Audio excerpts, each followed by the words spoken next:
ഹരേ കൃഷ്ണ. എല്ലാ ഭക്തജനങ്ങൾക്കും സ്വാഗതം. ശ്രീമദ് ഭാഗവത തത്വങ്ങൾ നമുക്ക് ചർച്ച ആരംഭിക്കാം.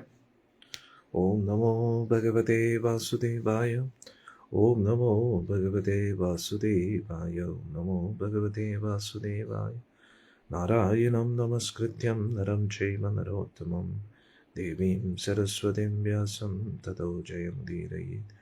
അഷ്ടപ്രായേഷു ഭദ്രേഷു നിത്യം ഭാഗവത സേവയാ ഭഗവതി ഉത്തമശ്ലോകേ ഭക്തിർഭവതി നൈഷ്ഠികി. കൃഷ്ണായ വാസുദേവായ ദേവകീ നന്ദനായ ച നന്ദഗോപകുമാരായ ഗോവിന്ദായ നമോ നമഃ. ഓം അജ്ഞാനതിമിരന്ധസ്യ ജ്ഞാനാഞ്ജനശലാകായ ചക്ഷുരുന്മിലിതം യേന തസ്മൈ ശ്രീഗുരവേ നമഃ. ശ്രീചൈതന്യമനോഭീഷ്ടം സ്ഥാപിതം യേന ഭൂതലേ സ്വയം രൂപകദാമഹ്യം ദദാതി സ്വപദാന്തികം.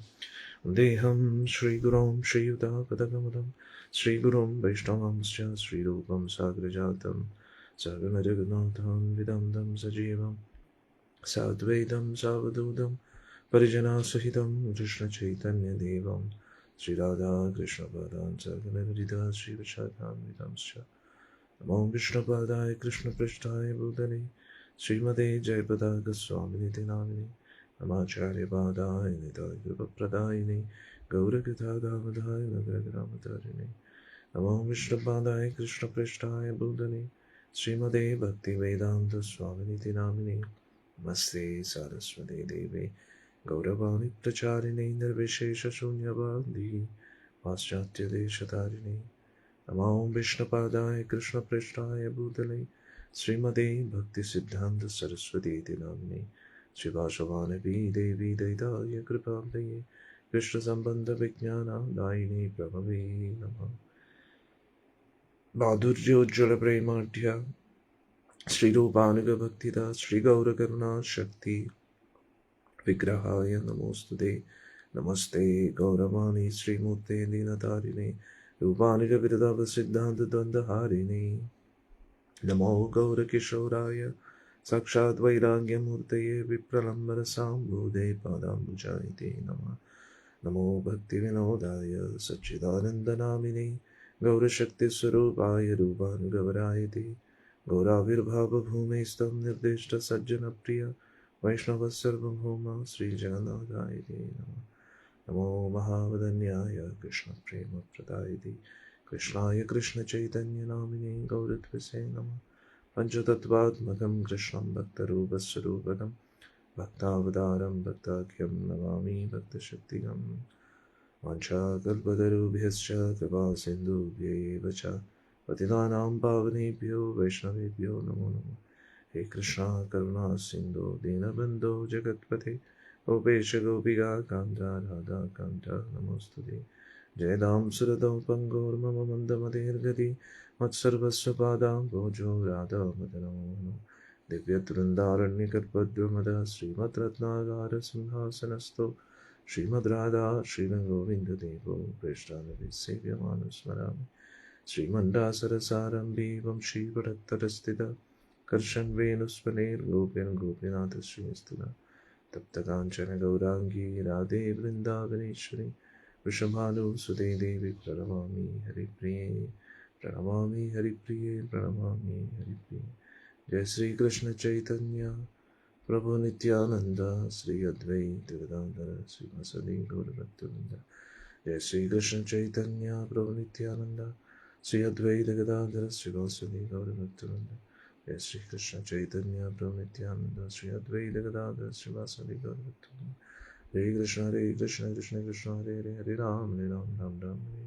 हरे कृष्ण कृष्ण कृष्ण हरे हरे हरे राम राम हरे.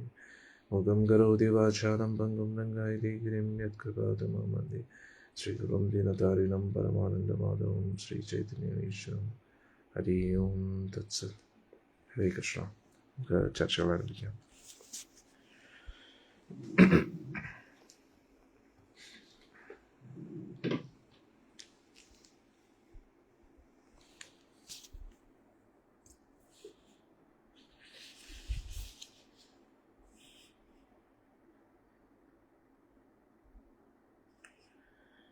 കഴിഞ്ഞ കുറേ സത്സംഗങ്ങളായി നമ്മൾ പഠിച്ചത് ത്രിഗുണങ്ങൾ നമ്മുടെ ജീവിതത്തിൽ എങ്ങനെയാണ് പ്രവർത്തിക്കുന്നതെന്ന്.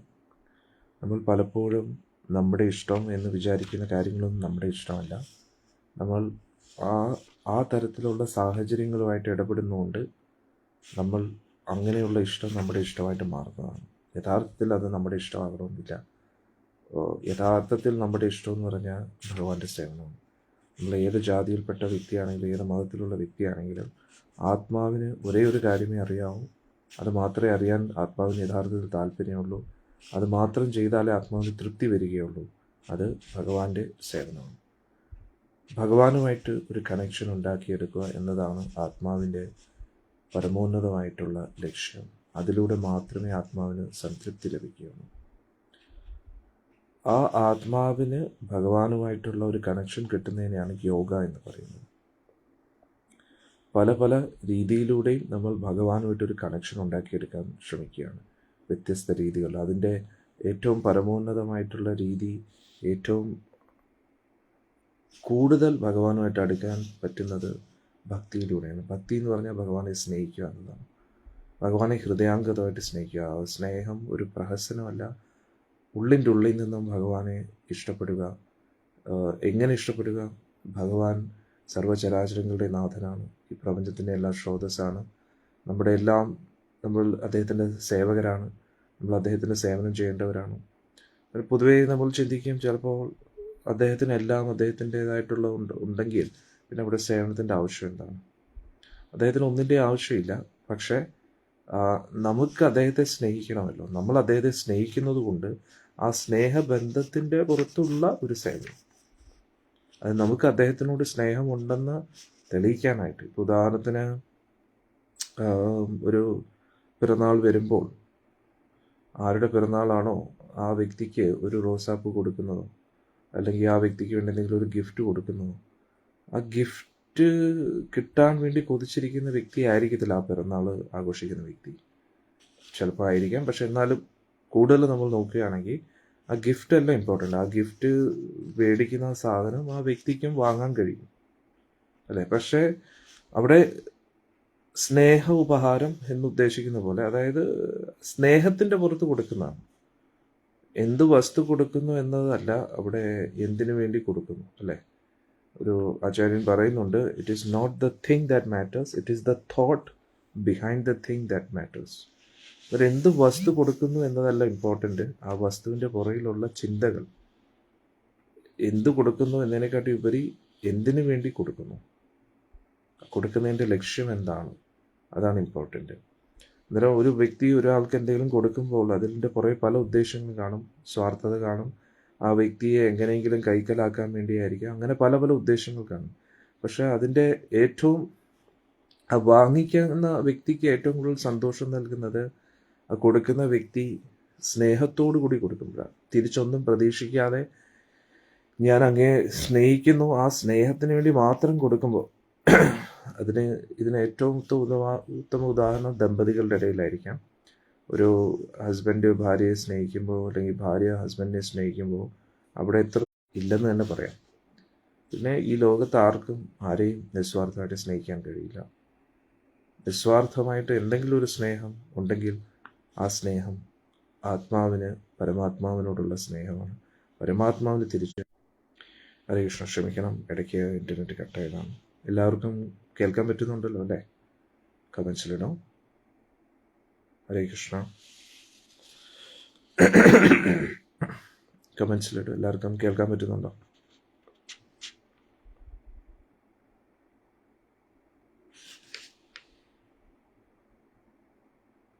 നമുക്ക് ചർച്ച തുടരാം.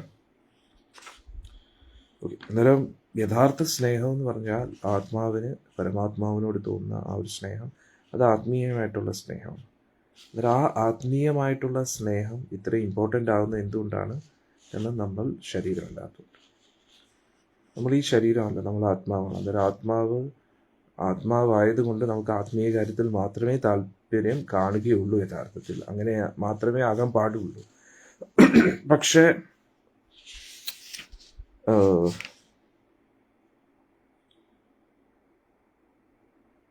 അതിന് പകരം നമ്മൾ ഭൗതികമായിട്ടുള്ള കാര്യങ്ങളിൽ വ്യാപൃതരായിട്ടിരിക്കുകയാണ്. നമുക്ക് ഭഗവാന്റെ കാര്യത്തിൽ താല്പര്യം വളരെ കുറവാണ്. കാരണം എന്തുകൊണ്ട്? അത് നമ്മൾ യഥാർത്ഥത്തിൽ നമ്മൾ ഭഗവാനെയാണ് അന്വേഷിക്കുന്നതെന്ന് നമുക്ക് മനസ്സിലാകാത്തതുകൊണ്ടാണ്. നമുക്ക് അത് എന്നാണോ ബോധ്യപ്പെടുന്നത് അന്ന് മുതൽ നമ്മൾ പൂർണ്ണമായിട്ടും ഭഗവാന് വേണ്ടി മാത്രമായിരിക്കും നമ്മുടെ ജീവിതം എന്നതാണ് വാസ്തവികമായിട്ടുള്ള കാര്യം. കഴിഞ്ഞ കുറേ സത്സംഗങ്ങളായിട്ട് ഇത് തന്നെയാണ് നമ്മൾ ചർച്ച ചെയ്തുകൊണ്ടിരിക്കുന്നത്. ഭാഗവത തത്വങ്ങളുടെ ഉദ്ദേശം തന്നെ അതാണ്. Application of Shrimad Bhagavatam in our day to day life. Shrimad Bhagavata തത്വങ്ങൾ നമ്മുടെ ജീവിതത്തിൽ എങ്ങനെ ആചരിക്കാം, അതിലൂടെ നമ്മുടെ ജീവിതം എങ്ങനെ മെച്ചപ്പെടുത്തുക എന്നതിൻ്റെ അർത്ഥം സാമ്പത്തികമായിട്ട് ഭൗതികമായിട്ടുള്ള മെച്ചപ്പെടുത്തലല്ല. അത് എന്തായാലും നമുക്ക് കിട്ടും. നമ്മൾ എത്രത്തോളം ധാർമ്മികതയിലേക്ക് തിരിയുന്നുവോ അതിനനുസരിച്ചുള്ള സമ്പദ് സമൃദ്ധി നമുക്ക് ലഭിക്കും. കാരണം നമ്മൾ ധർമ്മം ആചരിക്കുന്നുണ്ടെങ്കിൽ അർത്ഥം എന്തായാലും ലഭിക്കും. അറിയാലോ, ധർമ്മ അർത്ഥ കാമ മോക്ഷ. നമ്മൾ ധാർമ്മികരായിട്ടുള്ള വ്യക്തികളാണെങ്കിൽ അർത്ഥത്തിന് വേണ്ടി കൊതിക്കേണ്ട ആവശ്യമില്ല. അർത്ഥം നമ്മളെ തേടിയെത്തും, അല്ലേ? നമ്മൾ അർഹിക്കുന്നുണ്ടെങ്കിൽ, നമുക്ക് ആവശ്യമുണ്ടെങ്കിൽ, നമ്മുടെ ആവശ്യകതകളെ പൂർത്തീകരിക്കാനുള്ളതെല്ലാം നമുക്ക് ലഭിക്കും. പക്ഷെ നമ്മുടെ അത്യാഗ്രഹത്തിന് വേണ്ടി നമുക്ക് എത്ര കിട്ടിയാലും മതിയാകത്തില്ല. ഇങ്ങനെയുള്ള തത്വങ്ങളാണ് നമ്മൾ എന്നും ചർച്ച ചെയ്യുന്നത്. അതേപോലെ തന്നെ റീസെൻ്റ്ലി നമ്മൾ പശുക്കളെ എത്രത്തോളം നമ്മുടെ ജീവിതത്തിൽ ഒരു പ്രധാന റോൾ പ്ലേ ചെയ്യുന്നുണ്ട്, അതൊക്കെ നമ്മൾ പഠിച്ചു, അല്ലേ? പിന്നെ ഒരു യഥാർത്ഥ ഭരണാധികാരി ഒരിക്കലും അനീതി അധർമ്മം സഹിക്കത്തില്ല. അതിൻ്റെ ഏറ്റവും ഉത്തമ ഉദാഹരണമാണ് പരീക്ഷിത് മഹാരാജ് കലിയെ കൊല്ലാൻ ശ്രമിക്കുന്നത്. പ്രത്യേകിച്ച് ഗോഹത്യ ചെയ്യുന്നത് വളരെ അപരാധമാണ്, ഏറ്റവും വലിയ അപരാധമാണ്. കാരണം അതിലൂടെ ആ വ്യക്തിക്ക് മാത്രമല്ല ദോഷം ഉണ്ടാകുന്നത്, ആ പ്രദേശത്ത് മൊത്തം പ്രശ്നങ്ങളാണെന്നുള്ളത്.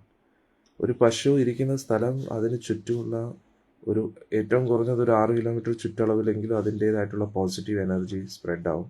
പക്ഷെ അതേ സമയത്ത് എവിടെയാണോ പശുക്കളെ കൊല്ലുന്നത് അതിൻ്റേതായിട്ടുള്ള നെഗറ്റീവ് എനർജി അതേപോലെ വ്യാപിക്കും എന്നുള്ളത് ആലോചിച്ച് നോക്കണം. അതുകൊണ്ട് ഒരു യഥാർത്ഥ ഭരണാധികാരി ഒരിക്കലും ഗോഹത്യയ്ക്ക് നിൽക്കത്തില്ല, അതിനെതിരെ പ്രതികരിക്കുന്നതിനെക്കാട്ടിയും ഉപരി വ്യക്തി അറിവാണ് നൽകേണ്ടത്, യഥാർത്ഥമായിട്ടുള്ള അറിവ്. അതായത് ഇപ്പോൾ ഉദാഹരണത്തിന്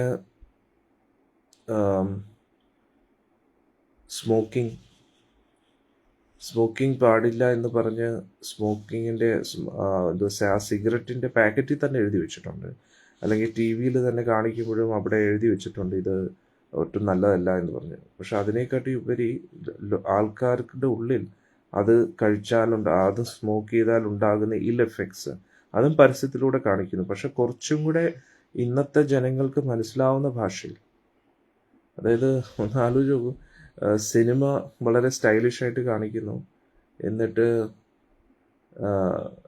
വളരെ അവാർഡ് സിനിമ പോലെ സ്മോക്കിങ്ങിനെ കുറിച്ചുള്ള നോളജ് നൽകാനായിട്ടുള്ള ഒരു വീഡിയോ റെഡിയാക്കുന്നു സിനിമയ്ക്ക് മുമ്പായിട്ട്. അങ്ങനെയുള്ള എന്നിട്ട് വളരെ ബോറിംഗ് ആയിട്ടുള്ള രീതിയിൽ അവതരിപ്പിക്കുമ്പോൾ അതൊരു വ്യക്തത കിട്ടത്തില്ല. അതിന് പകരം ഈ നായകന്മാരെ കൊണ്ട് തന്നെ അഭിനയിപ്പിക്കണം.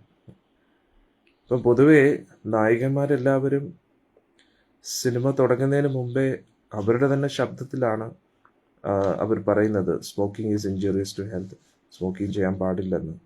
പക്ഷെ ആ സിനിമ തുടങ്ങുന്നതിന് മുമ്പേ തന്നെ അവർ ഒരു കമ്പൽസറി റൂളാക്കണം. അവർ നേരിട്ട് സ്ക്രീനിൻ്റെ മുമ്പിൽ വന്നിട്ട് അവരത് പറയണം. അങ്ങനെയാണ് പൊതുവെ ചെയ്യേണ്ടത്. എനിവേ, അതെന്തോ ആവട്ടെ.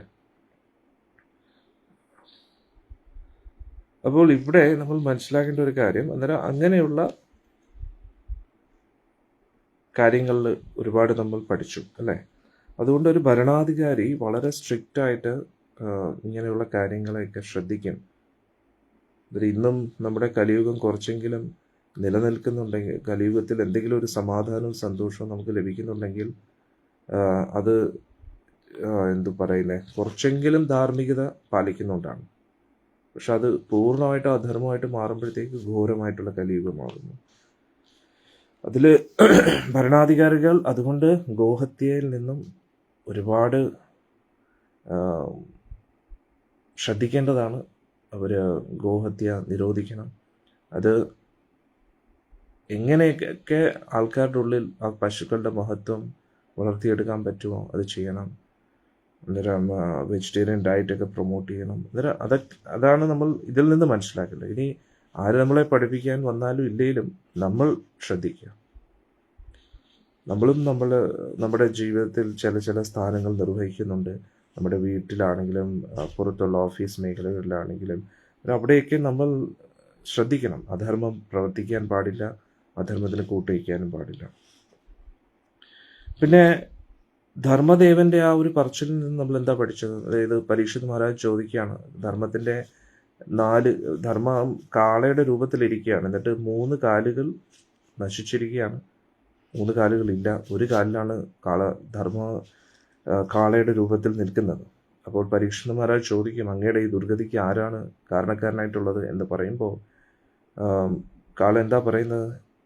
യഥാർത്ഥത്തിൽ എനിക്ക് അറിഞ്ഞുകൂടാ എൻ്റെ ഈ ദുഃഖത്തിൻ്റെ കാരണം ആരാണ്. ചില വ്യക്തികൾ പറയും അവരവർ തന്നെയാണ് അവരുടെ പ്രശ്നത്തിന് കാരണക്കാർ. ചിലവർ പറയും ദൈവികമായിട്ടുള്ള ദേവന്മാരാണ് ഇതിനൊക്കെ, ഗ്രഹവ്യൂഹങ്ങളൊക്കെയാണ് നമ്മുടെ ദുഃഖത്തിന് കാരണം. എന്നിട്ട് അവരവർ ചെയ്ത പ്രവൃത്തിയുടെ ഫലം അതും ഒരു കാരണമാണ്. ചിലർ പറയുന്നു അത് ആ ഒരു പ്രകൃതിയുടെ നിയമമാണ് എന്ന് പറയുന്നു. ഇതെല്ലാം അതായത് നമ്മുടെ പ്രവൃത്തി, പിന്നെ ഗ്രഹവ്യൂഹങ്ങൾ അതിന് ഫലം സൃഷ്ടിക്കുന്നു. അതും കൂടാതെ പ്രകൃതി, ഈ ലോകമേ അങ്ങനെയാണ്. അന്നേരം ഇങ്ങനെ പല പല കാരണങ്ങളുണ്ട് നമ്മുടെ ജീവിതത്തിൽ നമ്മൾ ദുഃഖം അനുഭവിക്കുന്നത്. അന്നേരം അതാണ് ഇവിടെ ധർമ്മദേവനും പറയുന്നത്.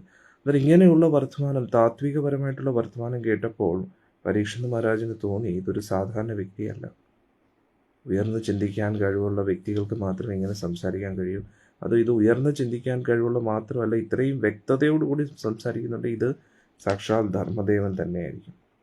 അന്നേരം ധർമ്മദേവന്റെ ഈ ഒരു സ്റ്റേറ്റ്മെന്റിൽ നിന്ന് നമ്മൾ പഠിക്കേണ്ടത് എന്താണ്?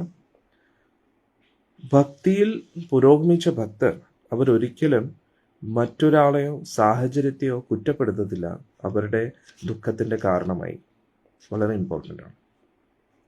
നമുക്ക് ഭക്തിയിൽ പുരോഗമിക്കണോ? നമ്മുടെ ജീവിതത്തിൽ വന്ന ദുഃഖത്തിന്റെ കാരണമായിട്ട് ഒരിക്കലും മറ്റൊരാളെ കാണരുത്. അതിന് പകരം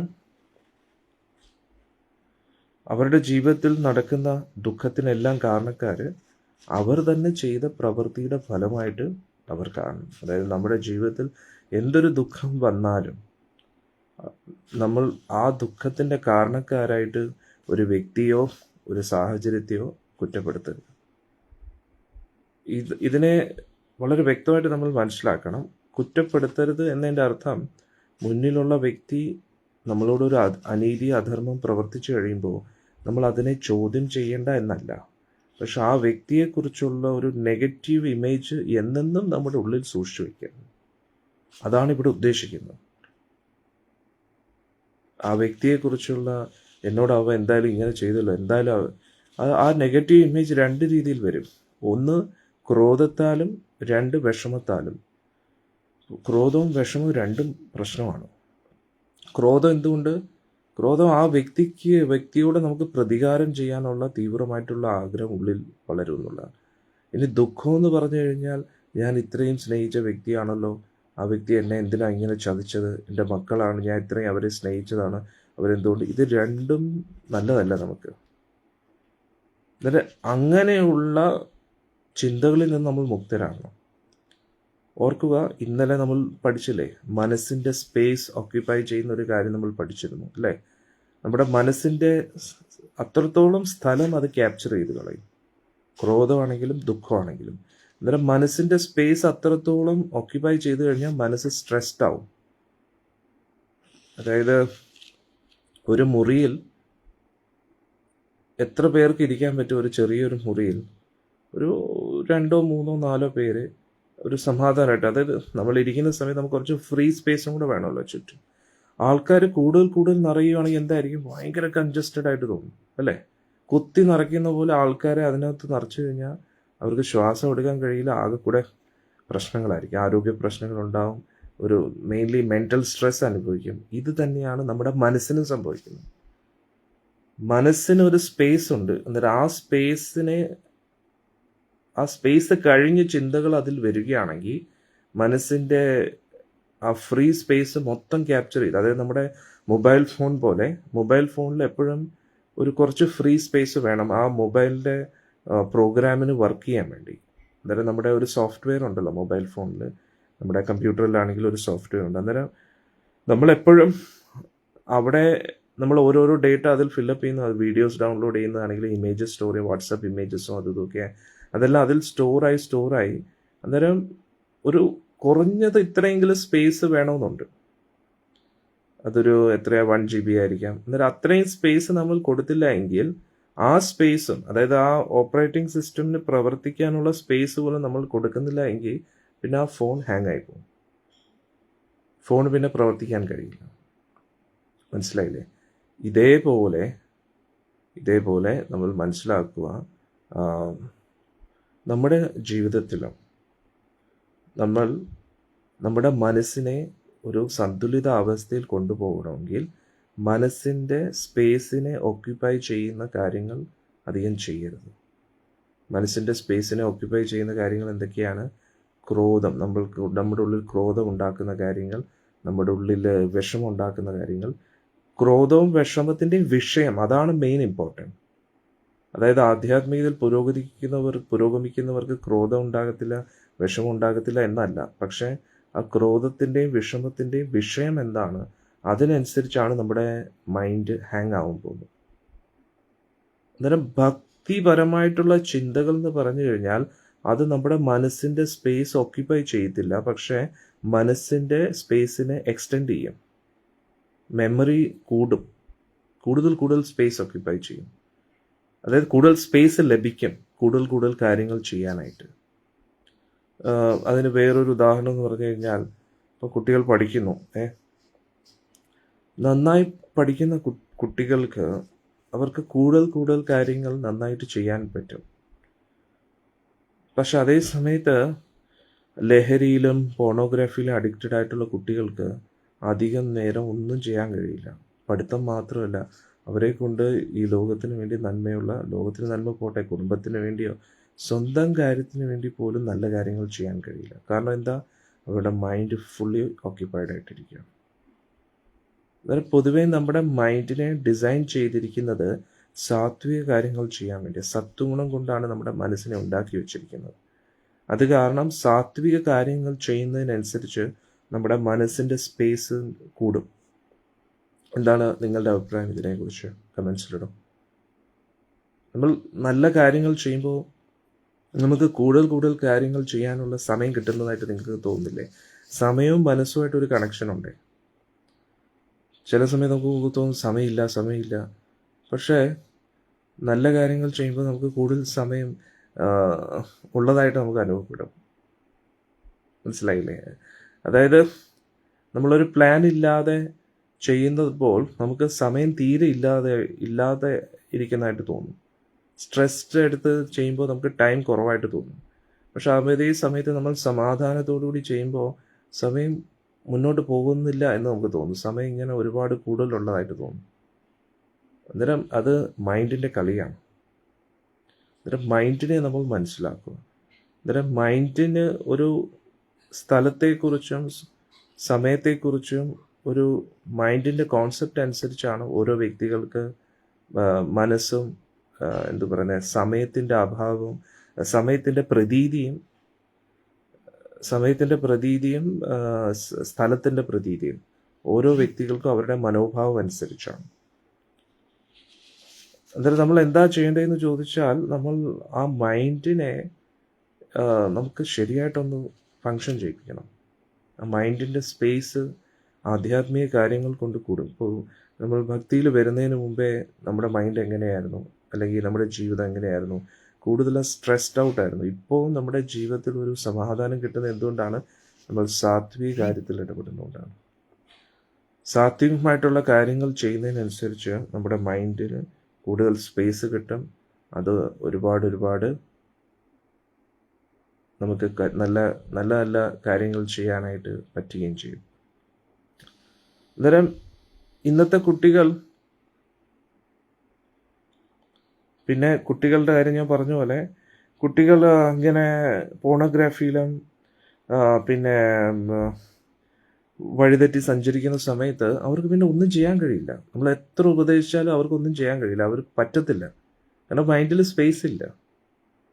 മൈൻഡിൻ്റെ ആ സ്പേസ് കംപ്ലീറ്റ്ലി ഓക്യുപ്പൈഡ് ആണ്. അതുമായിട്ട് ബന്ധപ്പെട്ട ചിന്തകൾ, ആഗ്രഹങ്ങൾ, അങ്ങനെ കുറേ പ്ലാനിങ് ഓട്ടോമാറ്റിക്കലി ബുദ്ധി ഇങ്ങനെ ഒരു മെഷീൻ പോലെ പ്ലാൻ ചെയ്തുകൊണ്ടിരിക്കുക. ഇന്നത്തെ ആർട്ടിഫിഷ്യൽ ഇൻ്റലിജൻസ് എന്ന് പറയുന്ന പോലെ നമ്മുടെ ബുദ്ധി ഒരു ആർട്ടിഫിഷ്യൽ ഇൻ്റലിജൻസ് ആയിട്ട് മാറി. നമ്മളൊന്നും ചെയ്യാതെ തന്നെ നമ്മുടെ മനസ്സും ബുദ്ധിയും കൂടെ ടീമപ്പായിട്ട് എന്തൊക്കെയോ പ്ലാൻ ചെയ്തുകൊണ്ടിരിക്കും. എന്നിട്ട് നമ്മൾ ഈ ശരീരം ഒരു ഒരു അടിമയെ പോലെ ഇങ്ങനെ പുറകെ പൊയ്ക്കൊണ്ടിരിക്കും. ഇവിടെ ശരീരം അതിനൊത്തും പ്രവർത്തിച്ചുകൊണ്ടിരിക്കും. സത്യമല്ലേ? എന്നിട്ട് നമ്മുടെ മൈൻഡ് ഒരു തെറ്റായിട്ടുള്ള കാര്യങ്ങളിലായിക്കഴിഞ്ഞാൽ മൈൻഡിൻ്റെ സ്പേസ് ഫുൾ കംപ്ലീറ്റ് ആവും, ഹാങ് ആയ അവസ്ഥയിലായിരിക്കും. അതുകൊണ്ടാണ് നമ്മൾ ഇങ്ങനെയുള്ള സാത്വിക കാര്യത്തിലൊക്കെ ഫോക്കസ് ചെയ്യേണ്ടത്. അന്നേരം നമ്മുടെ മൈൻഡിൻ്റെ സ്പേസ് കൂടും. അന്നേരം ഇപ്പോൾ ഇവിടെ ഇതിൽ നിന്ന് നമ്മൾ പഠിക്കേണ്ടത് എന്താ? നമ്മുടെ ജീവിതത്തിൽ ഓരോ പ്രശ്നങ്ങൾ വരുന്നതും അത് ഭഗവാന്റെ നിശ്ചയമാണ്. നമ്മൾ ചെയ്ത പ്രവൃത്തിയുടെ ഫലമാണ് നമ്മുടെ ജീവിതത്തിൽ ദുഃഖമായിട്ട് വരുന്നത് എന്ന് മനസ്സിലാക്കുക. അതുകൊണ്ടൊരു ഭക്തൻ എന്താ ചെയ്യേണ്ടത്? ആ സാഹചര്യം, നമ്മൾ സാഹചര്യത്തെയോ വ്യക്തികളെ കുറ്റം പറയാതെ ഓരോ നിമിഷവും നമ്മൾ എങ്ങനെ നന്നായിട്ട് നമ്മുടെ കർത്തവ്യങ്ങൾ നിറവേറ്റാം, പക്ഷെ ആസക്തിയില്ലാതെ, അതിലാണ് കൂടുതലും ഫോക്കസ് ചെയ്യുന്നത്. എന്നിട്ട് സർവോപരി ഭഗവാന്റെ അടുത്തേക്ക് തിരിച്ചെത്തുക. അതാണ് നമ്മുടെ ജീവിതത്തിൻ്റെ പരമോന്നതമായിട്ടുള്ള ലക്ഷ്യം. ഈ ലോകത്തിൽ ഇരിക്കുന്നിടത്തോളം കാലം ഉത്തരവാദിത്തങ്ങൾ നിറവേറ്റുക, പക്ഷേ ആസക്തിയില്ലാതെ, വിത്തൗട്ട് അറ്റാച്ച്മെൻറ്റ് ടു റിസൾട്ട്സ്. അതായത് നമ്മൾ നമ്മുടെ ഉത്തരവാദിത്തങ്ങൾ ചെയ്യും, പക്ഷേ നമ്മൾ ഉദ്ദേശിക്കുന്ന പോലെ തന്നെ ആയിരിക്കണം റിസൾട്ട് എന്നുള്ള പിടിവാശി വയ്ക്കാൻ പാടില്ല. അത് ഒരിക്കലും നടക്കത്തില്ല എന്നുള്ള യാഥാർത്ഥ്യം നമ്മൾ ഉള്ളിൻ്റെ ഉള്ളിൽ നിന്ന് അംഗീകരിക്കുക. അല്ലെങ്കിൽ എന്ത് പറ്റും? ക്രോധം വരും, അല്ലെങ്കിൽ ദുഃഖം വരും. ഇത് രണ്ടും, ക്രോധവും ദുഃഖവും, ഞാൻ നേരത്തെ പറഞ്ഞ പോലെ കുട്ടികളുടെ മൈൻഡ് എങ്ങനെയാണോ കംപ്ലീറ്റ്ലി പോണോഗ്രാഫിയിലും, എന്തിനേറെ പറയുന്നത് വലിയവർ പോലും അഡിക്റ്റഡ് ആയിട്ട് വരാറുണ്ട്. പോണോഗ്രാഫിയിലും ഇത് ലഹരി, കഞ്ചാവ്, അതിലൊക്കെ അടിമയായി കഴിഞ്ഞു കഴിഞ്ഞാൽ അവരുടെ മൈൻഡ് ഓക്യുപ്പൈഡ് ആവുന്ന പോലെ ഭക്തരുടെ മനസ്സ് പോലും ക്രോധത്താൽ ഓക്യുപ്പൈഡ് ആവും, ദുഃഖത്താലും ഓക്യുപ്പൈഡ് ആവും. അറ്റാച്ച്മെൻറ്റ് ടു റിസൾട്ട്സ് കാരണം മൈൻഡിൻ്റെ സ്പേസ് ഓക്യുപ്പൈഡ് ആവും. നമ്മൾ ഭക്തിയിൽ ഇങ്ങനെ ജീവിക്കുന്ന സമയത്ത് നമ്മുടെ ബന്ധുക്കൾ, നമ്മുടെ കുടുംബാംഗങ്ങൾ നമ്മൾ പറയുന്നത് കേൾക്കാതെ വരുമ്പോൾ നമുക്ക് ദേഷ്യം വരും. ആ ദേഷ്യം വരുമ്പോൾ എന്ത് പറ്റും? ദേഷ്യം എപ്പോഴാണ് വരുന്നത്? നമ്മളെ ആശ്രയിച്ചിരിക്കുന്ന വ്യക്തികളാകുമ്പോൾ അവരോട് നമുക്ക് ദേഷ്യം തോന്നും. അവർ പറയുന്നത് നമ്മൾ പറയുന്നത് അവർ കേൾക്കാതിരിക്കുന്നു. എന്നിട്ട് നമ്മളെക്കാട്ടിയും കൂടുതൽ ശക്തരായിട്ടുള്ള വ്യക്തി, അതായത് നമുക്ക് നിയന്ത്രിക്കാൻ പറ്റാത്ത വ്യക്തികളാണ് നമ്മൾ ഉദ്ദേശിക്കുന്ന രീതിയിൽ അവർ പെരുമാറാത്തപ്പോൾ നമുക്ക് ദുഃഖം വരും. കാരണം നമ്മുടെ കൺട്രോളിന് അപ്പുറത്താണ്. എന്നിട്ട് നമ്മുടെ കൺട്രോളിൽ ഇരിക്കുന്ന വ്യക്തികൾ പക്ഷേ നമ്മുടെ കൺട്രോളിൽ വരാൻ ഒട്ടും താല്പര്യം കാണിക്കുന്നില്ല. അപ്പോൾ നമുക്ക് ദേഷ്യം വരും.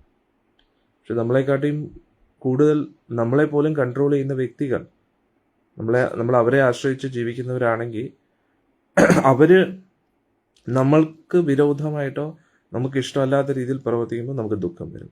പക്ഷേ ഈ ക്രോധമാണെങ്കിലും ദുഃഖമാണെങ്കിലും നമ്മുടെ മൈൻഡിൻ്റെ സ്പേസിനെ ഫുള്ളി ഓക്യുപ്പൈ ചെയ്യും. സ്ട്രെസ് വരും. മൈൻഡ് ഓക്യുപ്പൈഡ് ആയി കഴിഞ്ഞാൽ, അത് നമ്മൾ നല്ല ദേഷ്യത്തിലിരിക്കുമ്പോൾ പിന്നെ നമുക്ക് എന്തെങ്കിലും ചെയ്യാൻ പറ്റുമോ? ഒന്നും ചെയ്യാൻ പറ്റില്ല. കാരണം എന്താ? മൈൻഡിൽ സ്പേസ് ഇല്ല. നമ്മൾ ദുഃഖിച്ചിരിക്കുമ്പോൾ നമുക്ക് എന്തെങ്കിലും ചെയ്യാൻ പറ്റില്ല, മൈൻഡിൻ്റെ സ്പേസ് പോയെന്നുള്ളൂ. ഇത് രണ്ടും നമ്മുടെ മൈൻഡിൻ്റെ സ്പേസിനെ ഓക്യുപ്പൈ ചെയ്യും. അവിടെ നമ്മുടെ കാര്യങ്ങൾ പോലും, ദൈനംദിന കാര്യങ്ങൾ പോലും തടസ്സപ്പെടുകയാണെങ്കിൽ പിന്നെ അവിടെ എങ്ങനെയാണ് നമുക്ക് ഭഗവാന്റെ തിരുനാമം ജപിക്കാൻ കഴിയുക? ഭഗവാനെക്കുറിച്ച് ചിന്തിക്കാൻ എങ്ങനെയാണ് നമുക്ക് കഴിയുക? കറക്റ്റല്ലേ? അതുകൊണ്ട് നമ്മുടെ ജീവിതത്തിൽ വരുന്ന ഓരോ സാഹചര്യങ്ങളെയും നമ്മുടെ ജീവിതത്തിൽ വരുന്ന പ്രശ്നങ്ങൾക്ക് കാരണം സാഹചര്യമോ വ്യക്തികളോ ആണെന്ന് ചിന്തിക്കാതെ ഇരിക്കുക. ആ ഒരു പ്രശ്നം വരുമ്പോൾ ആ വ്യക്തിയെ തിരുത്താൻ വേണ്ടി, അല്ലെങ്കിൽ ആ വ്യക്തികൾ ഇങ്ങനെയുള്ള അനീതി അധർമ്മം ചെയ്യാതിരിക്കാൻ വേണ്ടി നമുക്ക് ആ സന്ദർഭത്തിൽ അത് പറയാം. പക്ഷെ അതിനെക്കുറിച്ച് വീണ്ടും വീണ്ടും നമ്മൾ ഇങ്ങനെ ഉള്ളിൻ്റെ ഉള്ളിൽ നിന്ന് ചിന്തിച്ചുകൊണ്ടിരിക്കരുത്.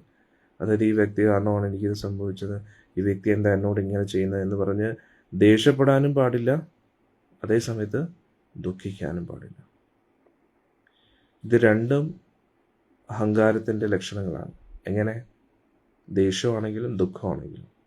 പക്ഷേ ആ ദേഷ്യവും ദുഃഖത്തിൻ്റെ വിഷയത്തിനനുസരിച്ചിരിക്കും. ഭൗതിക വിഷയം, അതായത് ഭഗവാനല്ലാതെ ഉള്ള വിഷയങ്ങളിൽ നമുക്ക് ക്രോധവും ദുഃഖവും, ഭഗവാനുമായിട്ട് ബന്ധപ്പെട്ടും ക്രോധം വരാൻ സാധ്യതയുണ്ട്. ഉണ്ട്. കാരണം എങ്ങനെ? ഭഗവാന്റെ കാര്യങ്ങൾ എന്തെങ്കിലും തടസ്സം വരുമ്പോൾ നമുക്ക് ക്രോധം പ്രകടിപ്പിക്കാൻ സാധ്യതയുണ്ട്. അല്ലെങ്കിൽ ഭഗവാനെക്കുറിച്ച് ആരെങ്കിലും കുറ്റം പറയുമ്പോഴോ അതൊക്കെ. അതായത് ഇതിൻ്റെ അർത്ഥം ഇതൊരു ലൈസൻസ് അല്ല ക്രോധം പ്രകടിപ്പിക്കാനായിട്ട്. അതായത് നമ്മുടെ കുടുംബാംഗങ്ങൾ ആരെങ്കിലും എന്തെങ്കിലും പറയുമ്പോൾ അവരെ അത് ശരി നീ ഭഗവാനെ കുറ്റം പറഞ്ഞല്ലേടാ ദുഷ്ട എന്നൊക്കെ പറഞ്ഞിട്ടുള്ളൂ. നമ്മൾ അങ്ങനെയുള്ള രീതിയിലുള്ള ക്രോധം പ്രകടിപ്പിക്കലല്ല. ഭഗവാനെതിരെ എന്തെങ്കിലും ആരെങ്കിലും അജ്ഞത കൊണ്ട് പറയുമ്പോഴോ അല്ലെങ്കിൽ സമൂഹത്തിൽ എന്തെങ്കിലും അധർമ്മം നടക്കുമ്പോഴോ നമ്മുടെ ഉള്ളിൽ നിന്ന് ക്രോധം വരാൻ സാധ്യതയുണ്ട്, വിഷമം വരാൻ സാധ്യതയുണ്ട്. അത് ധാർമ്മികതയിൽ നിന്ന് ഉടലെടുക്കുന്ന ക്രോധവും ദുഃഖവും, അത് ഭൗതികമല്ല. പക്ഷെ നമ്മുടേതായിട്ടുള്ള സ്വാർത്ഥത കൊണ്ട് ഉടലെടുക്കുന്ന ക്രോധവും ദുഃഖവും അത് ഈഗോ കൊണ്ടാണ്. നേരത്തെ പറഞ്ഞ ഓർക്കുക, നമ്മൾക്ക് നിയന്ത്രിക്കാൻ പറ്റുന്ന വ്യക്തികളിൽ നിന്നും നമുക്കൊരു തിരിച്ചടി കിട്ടുമ്പോൾ നമുക്ക് ക്രോധം വരും. എന്നിട്ട് നമ്മളെ നിയന്ത്രിക്കുന്ന വ്യക്തിയിൽ നിന്ന് നമുക്കൊരു തിരിച്ചടി വരുമ്പോൾ നമുക്ക് ദുഃഖം ഉണ്ടാവും. കാരണം നമുക്ക് അവരെ നിയന്ത്രിക്കാൻ കഴിയില്ല. അന്നേരം നമ്മൾ കുറച്ച് നിസ്സഹായ അവസ്ഥയിലെത്തി. രണ്ട് സമയത്തും നിസ്സഹായ അവസ്ഥയിലാണ്. അത് ഒരു അച്ഛനോ അമ്മയും മക്കളെ നിയന്ത്രിക്കാൻ ശ്രമിക്കുന്നു, പക്ഷെ അവരങ്ങനെ അവരുടെ നിയന്ത്രണത്തിൽ വരാതെ വരുമ്പോൾ നമുക്ക് ഒരു ദുഃഖം വരുന്നു, ക്രോധം വരുന്നു. ഇനി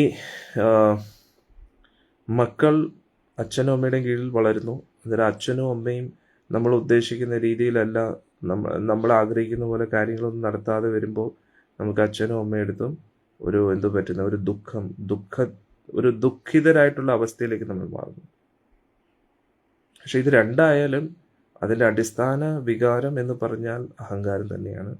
നമ്മുടെ കൺട്രോളിൽ കാര്യങ്ങൾ നിൽക്കുന്നില്ല, അല്ലെങ്കിൽ നമ്മൾ ഉദ്ദേശിക്കുന്ന കാര്യങ്ങൾ തടസ്സപ്പെടുന്നു എന്നതിൻ്റെ ഒരു ഫ്രസ്ട്രേഷനാണ് അവിടെ വരുന്നത്.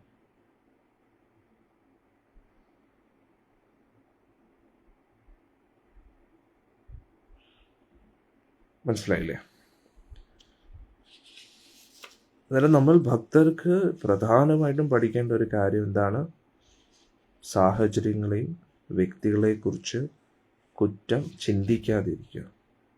കുറ്റം സാഹചര്യത്തിൽ പറയാം, വീണ്ടും വീണ്ടും പറയാം. അത് പക്ഷെ എന്തിനാ? ആ സാഹചര്യത്തെ തിരുത്താൻ വേണ്ടി, ആ വ്യക്തിയെ തിരുത്താൻ വേണ്ടി മാത്രമാണ്. പക്ഷെ വീണ്ടും വീണ്ടും ഉള്ളിൻ്റെ ഉള്ളിൽ അതിനെക്കുറിച്ച് ചിന്തിക്കരുത്. ആ വ്യക്തി എന്താണ് എന്നോട് ഇങ്ങനെ പറഞ്ഞത്, ആ വ്യക്തി എന്താണ് എന്നോട് ഇങ്ങനെ ചെയ്യുന്നത്, ആ വ്യക്തി എന്താ ഇത് ചെയ്യാത്ത അത് ചെയ്യാത്ത, ഇങ്ങനെ. That is not in our control. നമ്മുടെ കൺട്രോളിലല്ലാത്ത കാര്യങ്ങളെക്കുറിച്ച് നമ്മൾ എന്തിനാണ് കൺട്രോൾ ചെയ്യാൻ ശ്രമിക്കുന്നത്? അത് ഒരിക്കലും കൺട്രോളിലാവത്തുമില്ല. പിന്നെ നമ്മൾ കൂടുതൽ ഫ്രസ്ട്രേറ്റഡ് ആവും. ഫ്രസ്ട്രേറ്റഡ് ആയിക്കഴിഞ്ഞാൽ സ്ട്രെസ്ഡ് ഔട്ടായി നമ്മുടെ മൈൻഡിൻ്റെ സ്പേസ് ഓക്യുപ്പൈഡ് ആവും. പിന്നെ നമുക്ക് ജപിക്കാനോ സേവനം ചെയ്യാനോ കഴിയില്ല. കറക്റ്റല്ലേ? അതുകൊണ്ട് നമ്മൾ ശ്രദ്ധിക്കുക. ആ സമയം, അങ്ങനെയുള്ള നിമിഷങ്ങൾ അവിടെ തന്നെ കളയുക. സമയം ഇങ്ങനെ മുന്നോട്ട് ഇങ്ങനെ പോയിക്കൊണ്ടിരിക്കത്തില്ലേ, എങ്ങും നിൽക്കാതെ കാലചക്രം ഇങ്ങനെ മുന്നോട്ട് പോകുന്നില്ലേ. അന്നേരം ആ സമയത്തിനൊത്ത് മുന്നോട്ട് പോകുക. കഴിഞ്ഞ കാര്യങ്ങളെക്കുറിച്ച് ചിന്തിച്ച് ഫ്രസ്ട്രേറ്റഡ് ആവാതിരിക്കുക. ഇനി നടക്കാൻ പോകുന്ന കാര്യങ്ങളെക്കുറിച്ച് ഉത്കണ്ഠിതരായിട്ട് അയ്യോ എന്താവും അങ്ങനെ ചിന്തിക്കാതിരിക്കുക. ഇപ്പോഴത്തെ നമ്മുടെ നിമിഷങ്ങളിൽ മാത്രം ഫോക്കസ് ചെയ്യുക. ആ നിമിഷങ്ങളിൽ നമുക്ക് എങ്ങനെ നമ്മുടെ മനസ്സിനെ ബാലൻസ് ചെയ്ത് നിർത്താം, ഈ സന്ദർഭത്തിൽ നമുക്ക് എങ്ങനെ ഭഗവാന്റെ സേവനം കൂടുതൽ ചെയ്യാൻ കഴിയും, ഭഗവാനെക്കുറിച്ച് ചിന്തിക്കാൻ കഴിയും, അത് മാത്രമേ നമുക്ക് ഉപയോഗപ്രദമാകത്തുള്ളൂ. അതാണ് ഇവിടെ ഈ ഒരു ധർമ്മദേവൻ്റെ വാക്കുകളിൽ നമ്മൾ പഠിക്കേണ്ടത്. നമ്മൾ ഒരിക്കലും സാഹചര്യങ്ങളെ കുറ്റം പറയരുത് എന്നതിൻ്റെ അർത്ഥം മനസ്സിലായല്ലോ. ഉള്ളിൽ ചിന്തിക്കരുത്, അതങ്ങ് വിടുക. എന്നിട്ട് അവിടെ ആ സമയത്ത് സംസാരിക്കുക. ഓക്കെ, അവരെ തിരുത്താൻ വേണ്ടി. അതായത് നമ്മളെ ആശ്രയിച്ചിരിക്കുന്ന, അതായത് അച്ഛനമ്മമാരാണെങ്കിൽ മക്കളെ തിരുത്താം. പക്ഷെ പിന്നെ അതിനെക്കുറിച്ച് തന്നെ ഇങ്ങനെ ചിന്തിച്ചുകൊണ്ടിരിക്കേണ്ട ആവശ്യമില്ല. ഓക്കെ, ക്ലിയർ അല്ലേ? നമുക്ക് മുന്നോട്ട് പോകാം. അന്നേരം ഇങ്ങനെയുള്ള വാക്കുകൾ കേട്ടപ്പോൾ പരീക്ഷിത് മഹാരാജിന് മനസ്സിലായി ഇതൊരു സാധാരണ വ്യക്തിയല്ല, സാക്ഷാൽ ധർമ്മദേവനായിരിക്കും. അന്നേരം ഓരോ യുഗങ്ങൾ കഴിയുന്തോറും ധർമ്മത്തിൻ്റെ 4 സ്തംഭങ്ങളും തകർന്നുകൊണ്ടിരിക്കുകയാണ്. അന്നേരം അധർമ്മത്തിൻ്റെ 4 സ്തംഭങ്ങൾ നമ്മൾ പഠിച്ചു. അധർമ്മത്തിൻ്റെ 4 സ്തംഭങ്ങൾ ഏതൊക്കെയാണ്? ധർമ്മത്തിൻ്റെ സ്തംഭങ്ങളുടെ നേരെ വിപരീതമായിട്ട്. ഇപ്പം മത്സ്യമാംസാദികൾ കഴിക്കുമ്പോൾ ദയ എന്ന് പറയുന്ന ഗുണം നശിക്കുകയാണ്. അന്നേരം ദയയാണ് ധർമ്മത്തിൻ്റെ സ്തംഭം. അന്നേരം മത്സ്യമാംസാദികൾ അത് കഴിക്കുന്നത് അധർമ്മത്തിൻ്റെ ഒരു സ്തംഭമാണ്. അതായത് എത്രത്തോളം നമ്മൾ മത്സ്യമാംസാദികൾ കഴിക്കുന്നോ അത്രത്തോളം നമ്മുടെ ജീവിതത്തിൽ അധർമ്മത്തിൻ്റെ അളവ് കൂടിക്കൊണ്ടേയിരിക്കും. അതിനെ നിസ്സാരമായിട്ട് കാണരുത്. We have to pay the price for each and every action that we are doing. We have to pay the price for each and every thought, each and every word that we speak. നമ്മൾ പ്രവർത്തിക്കുന്ന ഓരോ കാര്യത്തിനും നമുക്ക് അതിൻ്റേതായിട്ടുള്ള ഫലം അനുഭവിക്കേണ്ടതായിട്ടുണ്ട്. നമുക്കതിന് വില കൊടുത്തേ പറ്റൂ. നമ്മൾ ചെയ്യുന്ന ഓരോ പ്രവൃത്തികൾക്കും, നമ്മുടെ വായിൽ നിന്ന് വീഴുന്ന ഓരോ വാക്കുകൾക്കും, നമ്മുടെ ഉള്ളിൽ ഉടലെടുക്കുന്ന ഓരോ ചിന്തകൾക്കും അതിനെല്ലാം നമ്മൾ മറുപടി പറഞ്ഞേ പറ്റൂ. ഒരിക്കലും അതൊന്നും വെറുതെ പോകത്തില്ല എന്ന് മനസ്സിലാക്കുക. അതുകൊണ്ട് മത്സ്യമാംസാദികൾ കഴിച്ചോ അതിന് നമ്മുടെ ജീവിതത്തിൽ അധർമ്മം വളരുകയാണ്. ലഹരി പദാർത്ഥങ്ങൾ ഉപയോഗിക്കുന്നുവോ നമ്മുടെ ജീവിതത്തിൽ നിന്നും തപസ്യ ചെയ്യാനുള്ള മനോഭാവം നഷ്ടപ്പെടുന്നു. അതൊരു തപസ്യയാണ് അടുത്ത നമ്മുടെ ധർമ്മത്തിൻ്റെ സ്തംഭം. പക്ഷെ അത് ലഹരി പദാർത്ഥങ്ങൾ ഉപയോഗിക്കുമ്പോൾ, കാരണം നിങ്ങൾ നോക്കിക്കോളൂ, ലഹരിയിൽ അഡിക്റ്റഡ് ആയിട്ടുള്ള വ്യക്തികളെല്ലാം മടിയന്മാരായിരിക്കും. കള്ള് കഞ്ചാവിന് അടിമപ്പെട്ടിരിക്കുന്നവരെല്ലാം മടിയന്മാരാണ്. അവർക്ക് ഈ ലോകത്തിന് വേണ്ടി ഒന്നും ചെയ്യാൻ കഴിയില്ല. അവരവരുടെ കാര്യം നോക്കി സുഖിച്ച് അർമ്മതിച്ച് ഇങ്ങനെ ജീവിക്കും. അവർക്ക് കാശ് എങ്ങനെ കിട്ടുന്നു എന്നത് ഇമ്പോർട്ടൻ്റ് അല്ല. കള്ളും കഞ്ചാവും അടിച്ച് നടക്കുന്ന ആൾക്കാർ കൂടുതലും കാശ് കള്ളത്തരം കൊണ്ട് കാശുണ്ടാക്കുന്നവരാണ്. അവരെപ്പോഴും ഈസി മണിക്ക് വേണ്ടി പോകും. ആ കാശ് എങ്ങനെ ഉണ്ടായി എന്ന് അവർ ഒരിക്കലും ചിന്തിക്കത്തില്ല. കാശ് എങ്ങനെയെങ്കിലും കിട്ടുക, കള്ളും കഞ്ചാവും അടിച്ച് നടക്കുക, ഇത് മാത്രമേ ചിന്തിക്കൂ. മടിയന്മാരാണ്. അവർക്ക് ഒരു തരത്തിലുള്ള അധ്വാനത്തിലും താല്പര്യമില്ലാത്ത വ്യക്തികളാണ്. എന്നാലോചിച്ചു. അന്നേരം ലഹരി പദാർത്ഥങ്ങളാൽ തപസ്യ നഷ്ടപ്പെടും. ഇനി അടുത്തത് അവിഹിത ബന്ധങ്ങൾ. ഈ അവിഹിത ബന്ധങ്ങളാണ് യഥാർത്ഥത്തിൽ എല്ലാ അധർമ്മങ്ങളുടെയും തുടക്കം എന്ന് വേണമെങ്കിൽ നമുക്ക് പറയാം.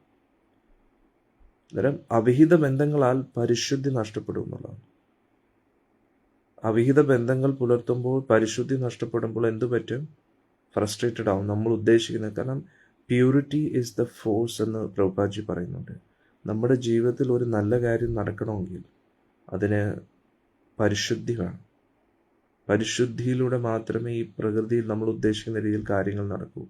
പക്ഷേ ഇന്ന് കൂടുതൽ അവിഹിത ബന്ധങ്ങളാണ്. അവിഹിത ബന്ധങ്ങൾ കാരണം എന്ത് സംഭവിക്കുന്നറിയാം? നമ്മുടെ ജീവിതത്തിൽ വരുന്ന സൗഭാഗ്യം പോലും നഷ്ടപ്പെട്ടുകൊണ്ടിരിക്കുകയാണ്. ഇന്ന് കൂടുതൽ പേർക്കും കടവും ബാധ്യതയും അതൊക്കെ വരുന്നത് കാരണം മെയിൻലി അവിഹിത ബന്ധങ്ങളാണ്. അവിഹിത ബന്ധങ്ങൾ മാത്രമല്ല, വിഹിതമായിട്ടുള്ള ബന്ധങ്ങളാണെങ്കിൽ പോലും ഗൃഹസ്ഥ ജീവിതത്തിൽ പാലിക്കേണ്ടതായിട്ടുള്ള ധർമ്മങ്ങൾ പാലിക്കാതെ ഒരു കാര്യമില്ലാതെ ശരീരത്തിൻ്റെ സുഖഭോഗങ്ങൾക്ക് വേണ്ടി മാത്രം ലൈംഗികബന്ധത്തിൽ ഏർപ്പെടുന്നതുകൊണ്ടാണ് ഇന്ന് മിക്ക ആൾക്കാരുടെ ജീവിതത്തിലും ദാരിദ്ര്യം വരുന്നത്. പ്രത്യേകിച്ച് നമ്മൾ സനാതനധർമ്മം ആചരിക്കുന്ന വ്യക്തികൾ. മറ്റു മതക്കാരെക്കുറിച്ച് നമ്മളിവിടെ ചർച്ച ചെയ്യേണ്ട ആവശ്യമില്ല. പക്ഷേ മറ്റു മതക്കാർ അവരവരുടേതായിട്ടുള്ള തൊഴിൽപരമായിട്ടുള്ള കാര്യങ്ങളിലെങ്കിലും ഫോക്കസ് ചെയ്യും. പക്ഷേ നമ്മൾ ഹിന്ദുക്കളായിട്ടുള്ള വ്യക്തികൾ കൂടുതലും കള്ളിന് അടിമപ്പെട്ടിരിക്കുന്നു, കഞ്ചാവിന് അടിമപ്പെട്ടിരിക്കുന്നു, പിന്നെ മത്സ്യമാംസാദികൾ കഴിക്കുന്നു. എന്നിട്ട് ജീവിതത്തിൻ്റെ ലക്ഷ്യം തന്നെ ലൈംഗിക ബന്ധമാണെന്ന് ചിന്തിക്കുന്ന വ്യക്തികളുണ്ട് ഹിന്ദുക്കൾ. മറ്റുള്ളവർ ഇതിൽ ഏർപ്പെടാറില്ലേ എന്നാണോ? പക്ഷെ മറ്റുള്ളവർ അവരവരുടേതായിട്ടുള്ള തൊഴിൽ മേഖലകളിൽ കൂടുതൽ ഫോക്കസ് ചെയ്യുന്നുണ്ട്. അവർക്ക് ലൈംഗിക ബന്ധത്തിനെക്കുറിച്ച് മാത്രം ചിന്തിക്കാനായിട്ട് അവർ സമയം കണ്ടെത്താറുണ്ടെങ്കിലും അതിന് അവർക്ക് സമയമില്ല എന്ന് തന്നെ വേണമെങ്കിൽ നമുക്ക് പറയാം. ഇത് ഞാൻ പറയുമ്പോൾ ചിലപ്പോൾ എല്ലാവർക്കും അംഗീകരിക്കാൻ ബുദ്ധിമുട്ടായിരിക്കും, പക്ഷേ നിങ്ങൾ ചിന്തിച്ചു നോക്കിയാൽ നിങ്ങൾക്ക് മനസ്സിലാക്കാൻ പറ്റും.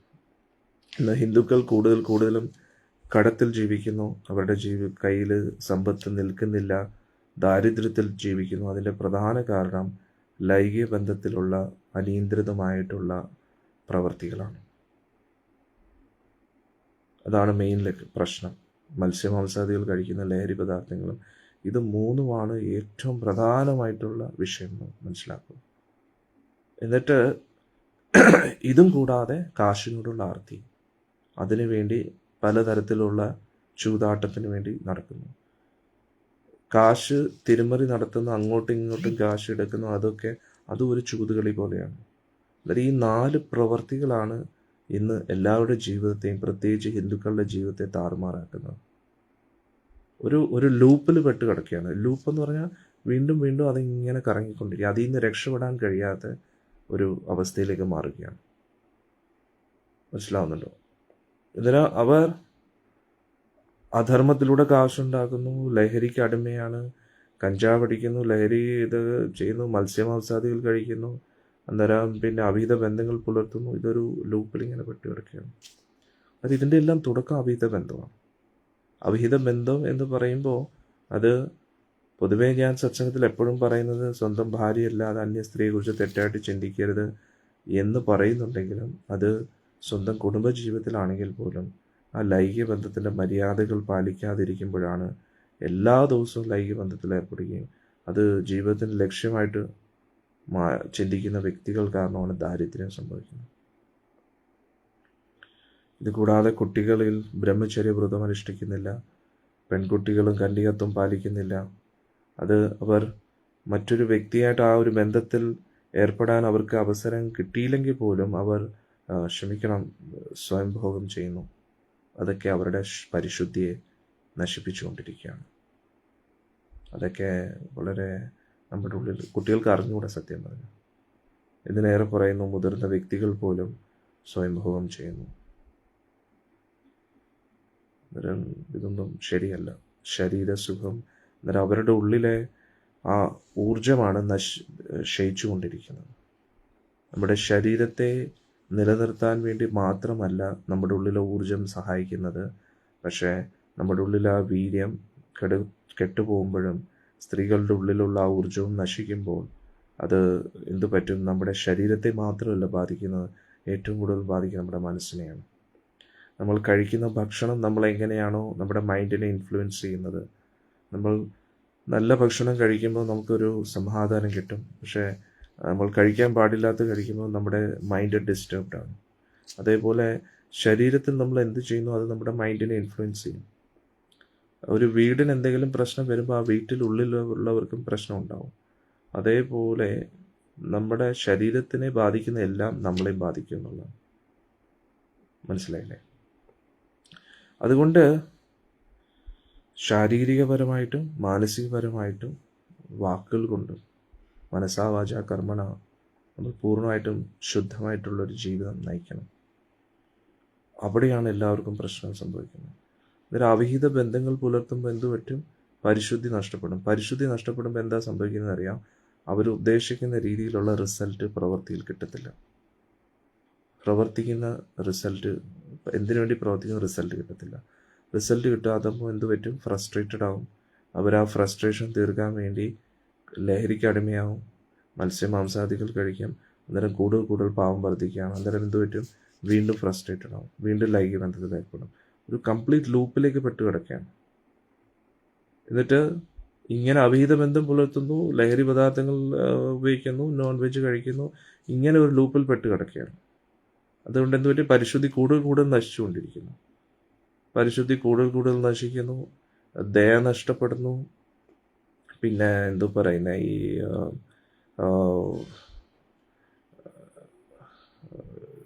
ലഹരി ഉപയോഗിക്കുന്നു, നോൺ വെജ് കഴിക്കുന്നു, ലൈംഗിക ബന്ധത്തിൽ ഏർപ്പെടുന്നു. ഇത് തന്നെയാണ് ഒരു ലൂപ്പായിട്ട് നടന്നുകൊണ്ടിരിക്കുന്നത്.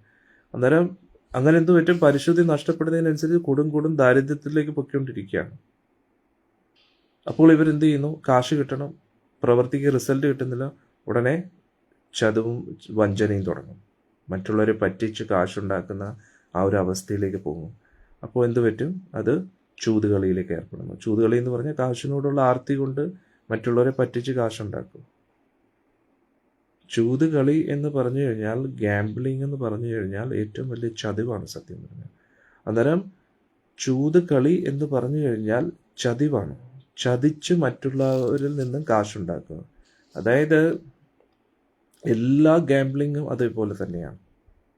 എല്ലാ ഗാംബ്ലിംഗ് മാച്ചും അതേപോലെയാണ്. അതായത് ഒരു വ്യക്തി ചൂത് കളിക്കുന്ന സമയത്ത് ഒരു വ്യക്തി ചൂത് കളിക്കുന്നത് ജയിക്കാൻ വേണ്ടിയാണ്. ജയിക്കും എന്നുള്ള പ്രതീക്ഷയാണ്. ജയിക്കും എന്നുള്ള ആ പ്രതീക്ഷയാണ് ചൂത് കളിപ്പിക്കുന്ന വ്യക്തിയുടെ വിജയം. ആ ചൂത് കളിപ്പിക്കുന്ന വ്യക്തി മുന്നിലുള്ള വ്യക്തിയുടെ വിശ്വാസത്തെ നേടിയെടുക്കുന്നത് തന്നെ എന്തിനു വേണ്ടിയാണ്? ആ മുന്നിലുള്ള വ്യക്തിയുടെ എല്ലാം തട്ടിയെടുക്കാൻ വേണ്ടിയാണ്. പാണ്ഡവർക്ക് സംഭവിച്ച അതേ തെറ്റ് തന്നെയാണ് ഇന്ന് എല്ലാവർക്കും സംഭവിച്ചുകൊണ്ടിരിക്കുന്നത്. ഇന്ന് ഗാംബ്ലിംഗ് വളരെ ലീഗലായിരിക്കുകയാണ്. പല പല ഗെയിംസിലൂടെയും പല പല ക്രിക്കറ്റ് അങ്ങനെയുള്ള കളികളിലൂടെയും പല രീതിയിലുള്ള ചൂതുകളിയുണ്ട്. ഇവൻ സ്റ്റോക്ക് മാർക്കറ്റും ഒരു തരത്തിൻ്റെ ചൂതുകളിയാണ്.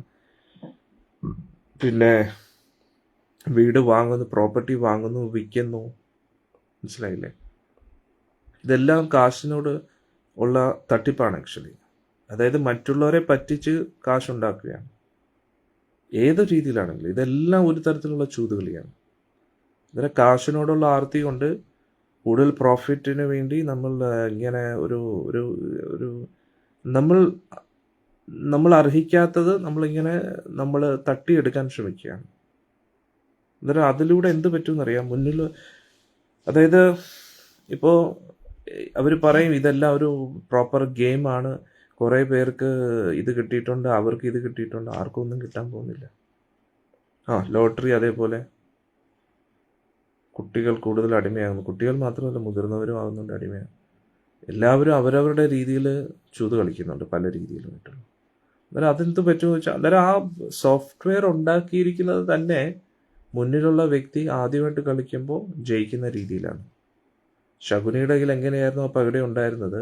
ആ പകട ഇട്ട് കഴിഞ്ഞാൽ ശകുനി ഉദ്ദേശിക്കുന്ന അതേ നമ്പർ സംഖ്യ തന്നെ അതിൽ വരും. അന്നേരം ശകുനി കളിച്ചപ്പോൾ ആദ്യമൊക്കെ ആ ശകുനി കുറച്ച് തോറ്റു കൊടുത്തു. എന്തിനു വേണ്ടി? യുധിഷ്ഠിരന് പ്രതീക്ഷ നൽകാൻ വേണ്ടി. എന്നിട്ട് യുധിഷ്ഠിരൻ ആ ചൂതുകളിൽ പൂർണ്ണമായിട്ടും മഗ്നനായി എന്ന് വിശ്വാസം വന്നപ്പോൾ ശകുനി അടുത്തെന്ത് ചെയ്തു? ഓരോന്നോരോന്നായിട്ട് പിടിക്കാൻ തുടങ്ങി. എന്നിട്ട് വീണ്ടും പ്രതീക്ഷ, അയ്യോ ഇത് നഷ്ടപ്പെട്ടല്ലോ, എങ്കിൽ ഒരു കാര്യം ചെയ്യും, മറ്റേത് പന്തയം വെച്ചിട്ട് ഇതും കൂടെ നേടിയെടുക്കും, ഇത് രണ്ടും കൂടെ നേടിയെടുക്കും, നമ്മുടെ ഇതും. അങ്ങനെയുള്ളൊരു പ്രതീക്ഷ. അങ്ങനെ എല്ലാം തകരുകയാണ്. അന്നേരം എന്ത് പറ്റും? കൂടുതൽ ലഹരി ഉപയോഗിക്കും, കൂടുതൽ ഫ്രസ്ട്രേഷൻ തീർക്കാൻ വേണ്ടി അവിഹിത ബന്ധങ്ങളിലേക്ക് പോകും, പിന്നെ നോൺ വെജ് കഴിക്കും. ഇത് തന്നെ എല്ലാവരെയും നാശത്തിലേക്ക് ഇങ്ങനെ ഒരു ചക്രത്തിൽ പെട്ട് കിടക്കുകയാണ്. മനസ്സിലായില്ലേ? ഇതെല്ലാം കലിയുടെ കളിയാണ്. അന്നേരം ഇതൊക്കെ മനസ്സിലാക്കി, അന്നേരം ഈ 4 സ്തംഭങ്ങൾ സത്യസന്ധത, ദയ, തപസ്യ, പരിശുദ്ധി, ഈ ധർമ്മത്തിൻ്റെ സ്തംഭങ്ങളെ തകർക്കുന്നതാണ് ഈ 4 കാര്യങ്ങൾ. അതുകൊണ്ട് നോൺ വെജിനെ ഒരിക്കലും നിസ്സാരമായിട്ട് കാണരുത്. നോൺ വെജ് ഭക്ഷണം കഴിക്കുന്നതിനനുസരിച്ച് കലി കയറും, അധർമ്മം ചെയ്യാൻ തോന്നും. അതായത് ധർമ്മം എപ്പോഴും എങ്ങനെയാണോ ഉറച്ചു നിൽക്കാൻ ശ്രമിക്കുന്നത്, അതേപോലെ കലിക്ക് ഒരു സ്ഥലം കൊടുത്തു കഴിഞ്ഞാൽ കലി അവിടുന്ന് പിന്നെ എല്ലാം ചെയ്തോളൂ. നോൺ വെജ് കഴിക്കുകയാണോ ലഹരിയിലേക്ക് പോകും, എന്തായാലും ലഹരിയിലേക്ക് പോകും. നോൺ വെജ് കഴിച്ച് ലഹരി പോവാതിരിക്കാൻ കഴിയില്ല. നോൺ വെജ് കഴിക്കുന്നു, ലഹരി കഴിക്കുന്നു, പിന്നെ അവിഹിത ബന്ധങ്ങൾ എന്തായാലും പുലർത്തും, പിന്നെ കാശിന് വേണ്ടി എന്ത് തോന്നിവാസം ചെയ്യും. എന്നിട്ട് ഇതൊരു ലൂപ്പാണ് കംപ്ലീറ്റ്ലി. അതിൽ പെട്ട് കഴിഞ്ഞാൽ പിന്നെ രക്ഷപ്പെടാൻ കഴിയില്ല. ഇന്ന് എല്ലാവരും ഇത് തന്നെയാണ്. നിങ്ങൾ ഏത് സിനിമ എടുത്ത് നോക്കും, അതിൽ ഇത് തന്നെയാണ് കാണിക്കുന്നത്. ഈ 4 കാര്യങ്ങളല്ലാതെ ഒരു സിനിമ ഇന്ന് ഈ ലോകത്തില്ലെന്നുള്ളതാണ്. മത്സ്യമാംസാദികൾ കഴിക്കുന്നു, ലഹരി ഉപയോഗിക്കുന്നു, അവിഹിത ബന്ധങ്ങൾ പുലർത്തുന്നു, കാശിന് വേണ്ടി എന്ത് തെണ്ടിത്തരവും കാണിക്കുന്നു. ഇതാണിന്ന്. അന്നേരം ഈ ധർമ്മത്തിൻ്റെ 4 സ്തംഭങ്ങളും തകർത്തുകൊണ്ടിരിക്കുകയാണ്. അങ്ങനെയുള്ള സിനിമ വിജയിക്കും, അങ്ങനെയുള്ളവർക്ക് കൂടുതൽ കാശ് കിട്ടും. എന്നിട്ട് ആ കാശ് വെച്ചിട്ട് അവരെന്ത് ചെയ്യും? ഇതേപോലുള്ള ഇനിയും സിനിമകൾ. എന്നിട്ട് ഇത് കണ്ടുകൊണ്ടിരിക്കുന്ന വ്യക്തികൾ എന്ത് ചെയ്യും? ഇത് തന്നെ ചെയ്തുകൊണ്ടിരിക്കും.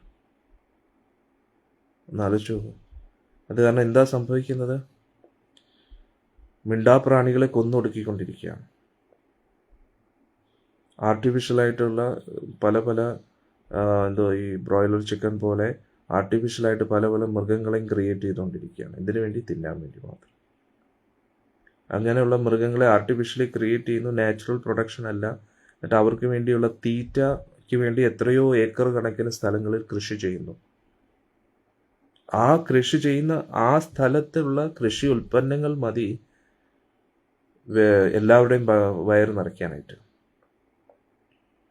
എന്നിട്ടൊന്ന് ആലോചിച്ച് നോക്കുക. അന്നേരം എത്രയോ ഏക്കർ കണക്കിന് ഇങ്ങനെയുള്ള ഇവർക്കുള്ള തീറ്റ വളർത്തുന്നു, മൃഗങ്ങൾക്കുള്ള തീറ്റ. എന്നിട്ട് ആ മൃഗങ്ങളെ ആർട്ടിഫിഷ്യലി വളർത്തുന്നു. അതിൽ അവരുടെ സംഖ്യ ആർട്ടിഫിഷ്യലി വളർത്തുകയാണ്.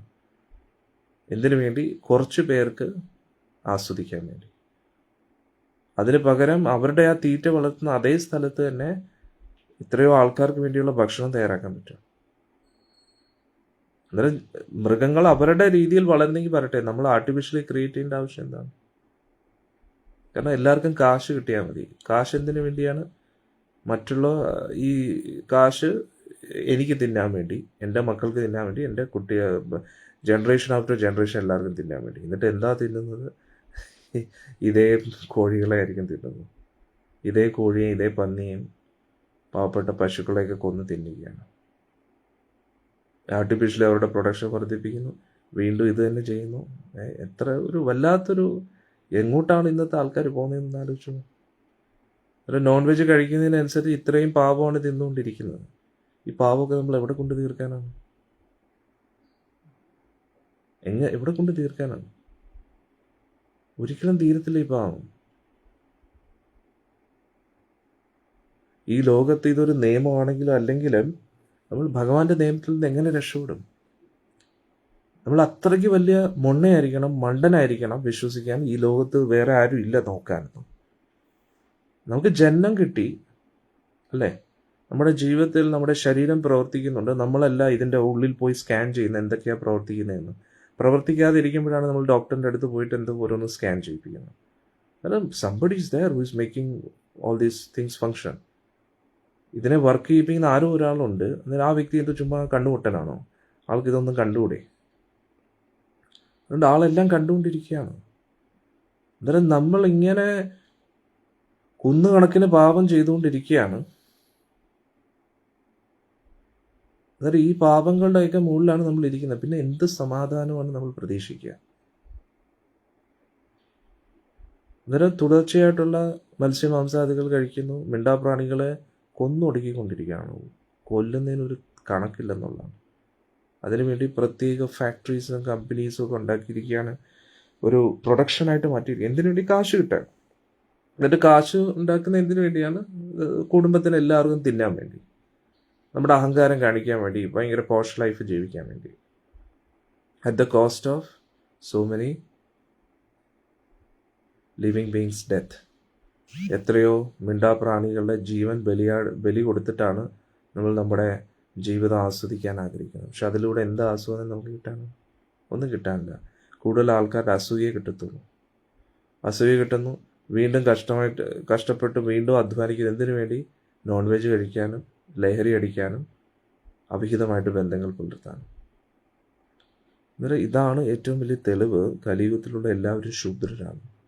കലിയുഗത്തിലുള്ളവരുടെ ഈ കാശ് കിട്ടിക്കഴിഞ്ഞാൽ ആ കാശ് എപ്പോഴും ലഹരിക്കും അവിഹിത ബന്ധത്തിനും വേണ്ടി മാത്രം ഉപയോഗിക്കും. മത്സ്യമാംസാദികൾ കഴിക്കാൻ വേണ്ടി. എത്ര വലിയ കോടീശ്വരനാണെങ്കിലും ഇതിനു വേണ്ടി തന്നെയായിരിക്കും എല്ലാവരും ഉപയോഗിക്കുന്നത്. സിനിമാക്കാരെ നോക്കിക്കഴിഞ്ഞാലും സ്പോർട്സ് പേഴ്സണാലിറ്റീസിനെ നോക്കിക്കഴിഞ്ഞാൽ വളരെ അപൂർവം ചില ആൾക്കാരേ ഉള്ളൂ എന്തെങ്കിലും ധാർമ്മികത പാലിക്കുന്നത്. ഉദാഹരണത്തിന് സിനിമാ നടന്മാരിൽ കുറച്ച് പേര് വെച്ചിട്ട് ജോൺ എബ്രഹാം അങ്ങനെയുള്ള ആൾക്കാരൊക്കെ, അല്ലെങ്കിൽ പിന്നെ സ്പോർട്സിലും വിരാട് കോഹ്ലി, അങ്ങനെ വളരെ കുറച്ച് ആൾക്കാരേ ഉള്ളൂ ഈ യഥാർത്ഥത്തിൽ എന്തെങ്കിലും ധാർമ്മികത പുലർത്തുന്നവർ. മനസ്സിലായില്ലേ? ഇനി അങ്ങനെ ധാർമ്മികത പുലർത്തിയാൽ പോലും നമ്മൾ ഭക്തിയിലില്ല എങ്കിൽ നമ്മുടെ ജീവിതം വെറുതെയാണ്, ഒരു പ്രയോജനമില്ല. കാരണം കുരങ്ങൻ പോലും വെജിറ്റേറിയനാണ്. പ്രഭുപാച്ചി പറഞ്ഞതാണ്, കുരങ്ങൻ പോലും വെജിറ്റേറിയനാണ്. പക്ഷെ കുരങ്ങൻ മോക്ഷത്തിലേക്കൊന്നും എത്തിയില്ലല്ലോ അല്ലേ? അന്നേരം അതേപോലെ നമ്മളും കുരങ്ങൻ ജീവിതമാണ്. വെജിറ്റേറിയൻ ആയിട്ട് മാത്രം കാര്യമില്ല, ആധ്യാത്മികമായിട്ട് പുരോഗമിക്കണമെന്നാണ് നമ്മൾ മനസ്സിലാക്കേണ്ടത്. അന്നേരം ഈ അധർമ്മത്തിൻ്റെ ഈ 4 സ്തംഭങ്ങളെ നമ്മൾ തകർത്തേ പറ്റൂ, അല്ലെങ്കിൽ നമ്മുടെ ജീവിതം ഹരിബോലായി. ഹരിബോലല്ല, കലിബോലായി. എന്നാലും ഇതൊക്കെ മനസ്സിലാക്കിയ പരീക്ഷിത് മഹാരാജ് എന്ത് ചെയ്തു? വാളെടുത്തിട്ട് നേരെ കലിയുടെ കഴുത്തിൽ വെച്ചു. അന്നേരം കലിക്ക് മനസ്സിലായി ഇത് സാധാരണ വ്യക്തിയല്ല, സാക്ഷാത് പരീക്ഷിത്താണ്, നമ്മുടെ കാര്യത്തിനൊരു തീരുമാനമായി എന്ന് മനസ്സിലാക്കി കലി എന്ത് ചെയ്തു? പരീക്ഷിത് മഹാരാജിൻ്റെ മുമ്പിൽ കൈകൂപ്പി നിന്നു. അന്നേരം ആശ്രിതരായിട്ടുള്ള വ്യക്തികളെ ഒരിക്കലും ക്ഷത്രിയർ അവരെ വിഷമിപ്പിക്കാറില്ല. ഉടൻ തന്നെ പരീക്ഷിത് മഹാരാജ് പറഞ്ഞു, നിനക്ക് ഭയപ്പെടേണ്ട ആവശ്യമില്ല, പക്ഷെ എന്തായാലും നീ എൻ്റെ രാജ്യത്തിൽ നിൽക്കാനും കഴിയില്ല. കാരണം നീ ഉള്ളിടത്തോളം കാലം ഇവിടെ അധർമ്മം വളർന്നുകൊണ്ടിരിക്കുകയാണ്.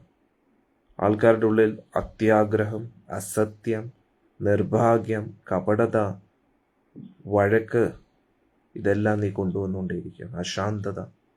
എന്നാലോചിച്ചു, ഇതൊക്കെ കലിയുടെ ലക്ഷണമാണ്. എല്ലാവരും ഇങ്ങനെയല്ലേ ജീവിക്കുന്നത്? എല്ലാവരും കാണുന്നത് എന്താണ്? കള്ള് കുടിക്കുക, കഞ്ചാവ് കുടിക്കുക, അവിഹിത ബന്ധങ്ങൾ പുറത്ത്. Enjoy life man, life is for enjoying. അടുത്ത ജന്മം ഉണ്ടോ ഇല്ലയെന്ന് ആര് കണ്ടു? ഈ ഒരു ജന്മമല്ലേ ഉള്ളൂ. തിന്ന് കുടിച്ച് ആസ്വദിക്കുക ജീവിതം. ഇതാണ് എല്ലാവരുടെയും ലക്ഷ്യം. പക്ഷെ അതിനോടൊപ്പം എന്താ വരുന്നത്? കപടത വരുന്നു, ബന്ധങ്ങളിൽ സത്യസന്ധതയില്ല, ആരൊക്കെയായിട്ട് എന്തൊക്കെയോ കാട്ടിക്കൂട്ടിക്കൊണ്ടിരിക്കുന്നു.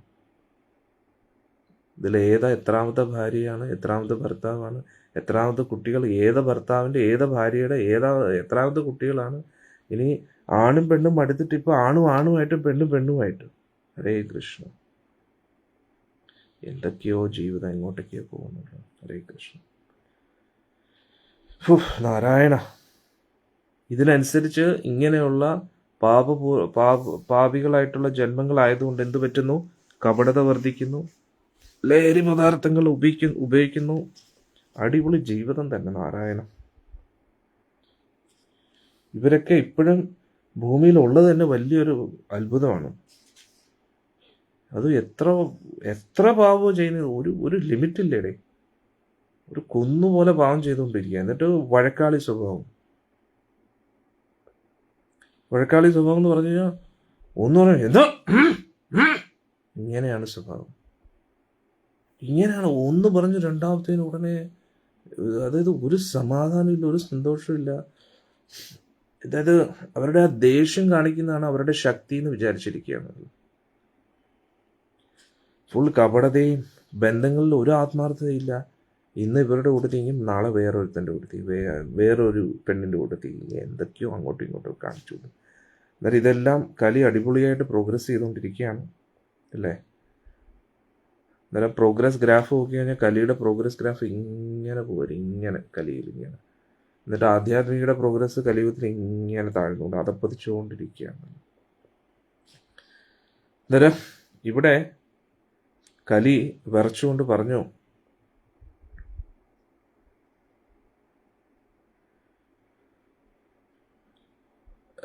എൻ്റെ രാജ്യത്തിൽ നീ നിൽക്കരുതെന്ന് പരീക്ഷിത് മഹാരാജ് പറഞ്ഞു, അങ്ങയുടെ രാജ്യമല്ലാത്ത സ്ഥലം ഈ ഭൂമിയിൽ വേറെ എവിടെയെങ്കിലും ഉണ്ടോ? അതുകൊണ്ട് എനിക്കായിട്ടൊരു എന്നെന്നും താമസിക്കാനായിട്ടൊരു സ്ഥലം തരണമെന്ന് പറഞ്ഞു. അങ്ങനെ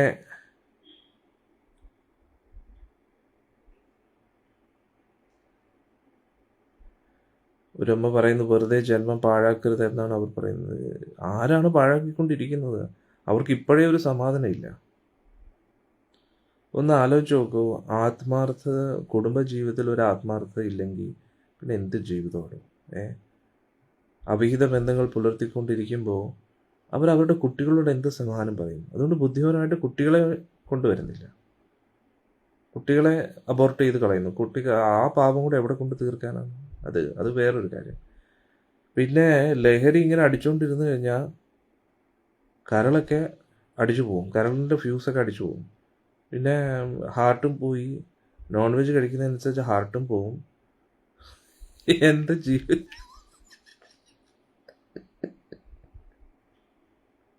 കഞ്ചാവ് അടിച്ചു കഴിഞ്ഞാൽ എപ്പോഴും ട്വിങ്കിൾ ട്വിങ്കിൾ അവസ്ഥയിൽ,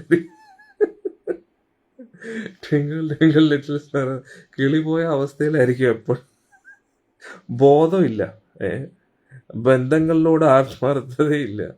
അവരെന്ത് എപ്പം ചെയ്യുന്ന ആർക്കും ഒന്നും പറയില്ല.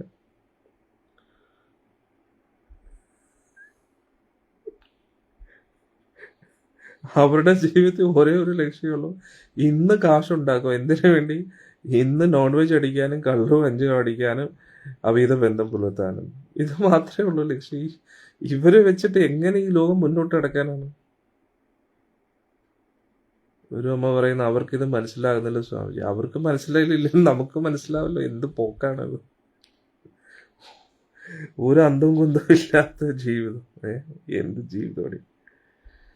എന്നാലും ഉടൻ തന്നെ എന്തായാലും ആ കലി അടിപൊളി തന്നെ. എന്തോ പറയാനെന്ന് പറയാ, ലോകത്തെ നശിപ്പിച്ചുകൊണ്ടിരിക്കുകയാണ് ഈ പന്ന സാധനം. അന്നേരം പരീക്ഷിത മഹാരാജ് കലി ഇങ്ങനെ അഭ്യർത്ഥിച്ചപ്പോഴത്തെ ഉടനെ കലി ഇങ്ങനെ അഭ്യർത്ഥിച്ചു, എനിക്ക് സ്ഥലം തരണമെന്ന് പറഞ്ഞു. ഈ എന്തോ പണ്ട് ഒട്ടകത്തിന് കുറച്ച് സ്ഥലം കൊടുത്ത പോലെ ആയിപ്പോയി. ഒട്ടകത്തിന് കഴുത്ത് ഇങ്ങനെ കുത്തിക്കയറ്റി, പിന്നെ മൊത്തത്തെ കുത്തിക്കയറി, അവസാനം ഉള്ളിലിരിക്കുന്ന ആൾക്ക് സ്ഥലമില്ല. അതേപോലെ കലിയെടുത്ത് പറഞ്ഞു, എന്തൊക്കെ സ്ഥലങ്ങളാണ് വേണ്ടതെന്ന് ചോദിച്ചു. എനിക്ക് താമസിക്കാനായിട്ട് സ്ഥലം തരണമെന്ന് പറഞ്ഞു, അഭ്യർത്ഥിച്ചു. ഉടൻ തന്നെ പറഞ്ഞു, എവിടേക്കാണോ ചൂത് കളിക്കപ്പെടുന്നത്, എവിടെയാണോ ലഹരി ഉപയോഗിക്കുന്നത്, എവിടെയാണോ അവിഹിത ബന്ധങ്ങൾ പുലർത്തുന്നത്, എവിടെയാണോ മത്സ്യമാംസാദികൾ കഴിക്കപ്പെടുന്നത്, അല്ലെങ്കിൽ ആ മൃഗഹത്യ നടക്കുന്നത്, അവിടെയൊക്കെ പോയിരുന്നു ഞാൻ പറഞ്ഞു. ഉടൻ തന്നെ കലി പറഞ്ഞു, ഇങ്ങനെയുള്ള സ്ഥലം ഈ ലോകത്തെങ്ങും ഇല്ലെന്ന് പറഞ്ഞു. ഈ 4 കാര്യങ്ങൾ നടക്കുന്നത്, കാരണം അങ്ങയുടെ ഭരണത്തിലാണല്ലോ, അതുകൊണ്ട് വീണ്ടും ഒരു സ്ഥലം കൂടെ തരണം. അങ്ങനെ പരീക്ഷിത മഹാരാജ് ഒരുപാട് ആലോചിച്ചു. അന്നേരം പറഞ്ഞു, സ്വർണം എവിടെയാണോ സൂക്ഷിച്ചു വെച്ചിരിക്കുന്നത്. ഹരേ കൃഷ്ണ.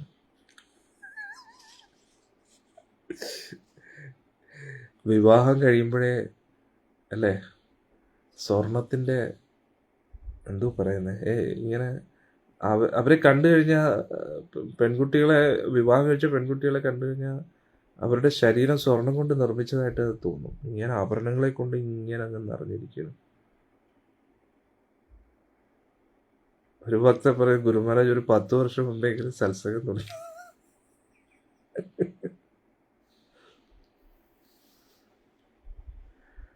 ഒരു ഭക്ത പറയുന്നു, ഭക്തർക്ക് അസുഖം വന്നാൽ നോൺ കഴിക്കാത്തത് കൊണ്ടാണെന്ന് പറയും. നല്ല കാര്യം, എന്തെങ്കിലും ആവട്ടെ, ഈ ഒരു എന്താ പറയുന്നത്, എന്തെങ്കിലും ഒന്ന് സമാധാനത്തോടെ മരിക്കെങ്കിലും ചെയ്യാം.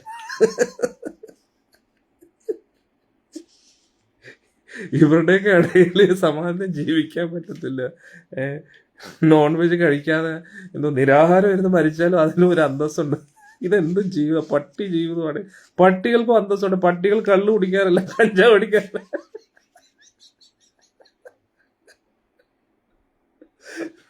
ഏതെങ്കിലും പട്ടി ഫ്രസ്ട്രേറ്റഡ് ആയിട്ട് ചെയ്യുന്നവളെപ്പോഴെങ്കിലും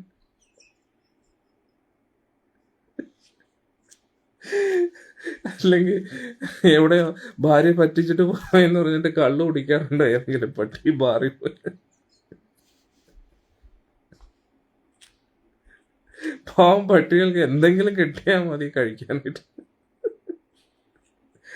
കിട്ടി അത് ചോറെങ്കിൽ ചോറ്, സാമ്പാറെങ്കിൽ സാമ്പാർ, എന്തെങ്കിലും കിട്ടിയാൽ മതി വയറ് നിറയ്ക്കാനായിട്ട്.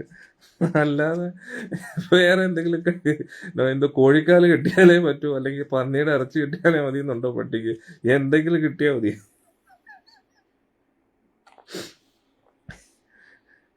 തെരുവിലുള്ള പട്ടി ആണെങ്കിലും വളർത്തു പട്ടിയാണ്. പട്ടി എന്നും പട്ടിയാണ്. നമ്മൾ മറ്റേതോ രാജ്യത്തിലെ തെരുവ് പട്ടിയാണ്.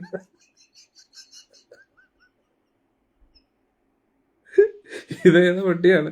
German shepherd. അവിടുത്തെ ലോക്കൽ പട്ടിയാണ്. ഇന്ത്യൻ പട്ടിക്ക് ഒരു വിലയില്ല.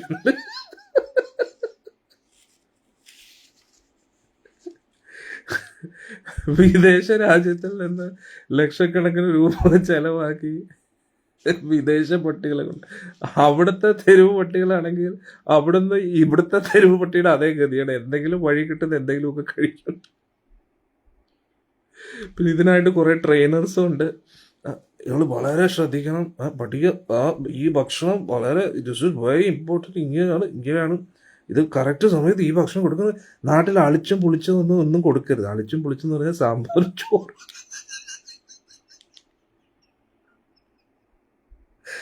പൊളിച്ച സാമ്പാർ, അവിയലൊന്നും. വളരെ ശുദ്ധമായിട്ടുള്ള സംശുദ്ധമായിട്ടുള്ള എന്ത് പറയുന്നത് ഈ ഫുഡ്, ഡോഗിന്റെ ഫീഡ് കിട്ടും കടയിൽ നിന്ന്. അതിൻ്റെ കുറെ വലിയൊരു കമ്പനി. ഇനി അതിനു വേണ്ടി ഒരു ക്ലിനിക്കും കൂടെ.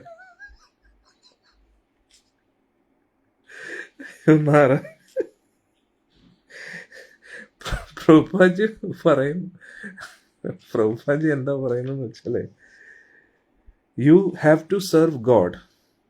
If you don't serve God, you have to serve dog.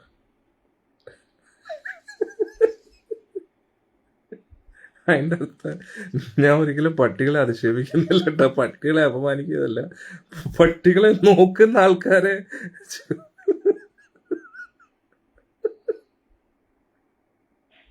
വല്ലാത്ത കോമഡി.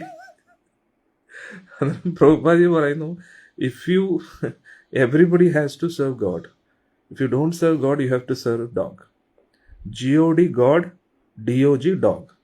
ഗോഡ് എന്ന വാക്കിന് തിരിച്ചിട്ട് കഴിഞ്ഞാൽ ഡോഗ് എന്നായി, ഡോഗ് എന്നുള്ള വാക്ക് തിരിച്ചിട്ട് കഴിഞ്ഞാൽ ഗോഡ് എന്നായി. ഇതിന് 2 ഓപ്ഷനേ ഉള്ളൂ. ഒന്നുകിൽ ഈശ്വരന്റെ സേവനം ചെയ്യാം, അല്ലെങ്കിൽ പട്ടിയുടെ സേവനം ചെയ്യാം. നമ്മൾ ഭഗവാന്റെ സേവനം എങ്ങനെ ചെയ്യുന്നത്? രാവിലെ മംഗളാർത്തിക്ക് ഉണരുന്നു, ഭഗവാനെ ഉണർത്തുന്നു അല്ലേ? ഉണരൂ ഉണരൂ കരുണാമയനെ, ഉണരൂ ഉണരൂ ഗുരുവായൂർ പുരേശ ഹരേ. അതേപോലെ മോനെ ടോമി എഴുന്നേക്ക്, മോനെ മോനെ എഴുന്നേക്കടാ. എന്നിട്ട് അവർക്ക് നമ്മൾ ഭഗവാനെ അഭിഷേകം ചെയ്യും. അതേപോലെ പട്ടിയെ കുളിപ്പിക്കുക.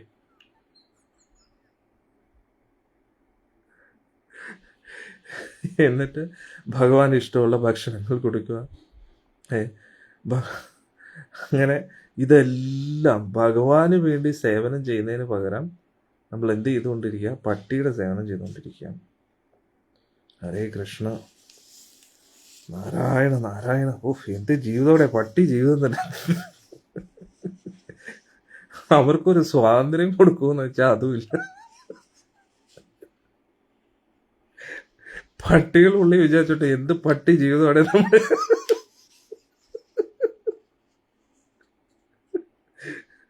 അവരെയൊക്കെ ടൈ കെട്ടിച്ചിട്ട് പാന്റും ഷർട്ടും ഒക്കെ ഇടിപ്പിച്ച്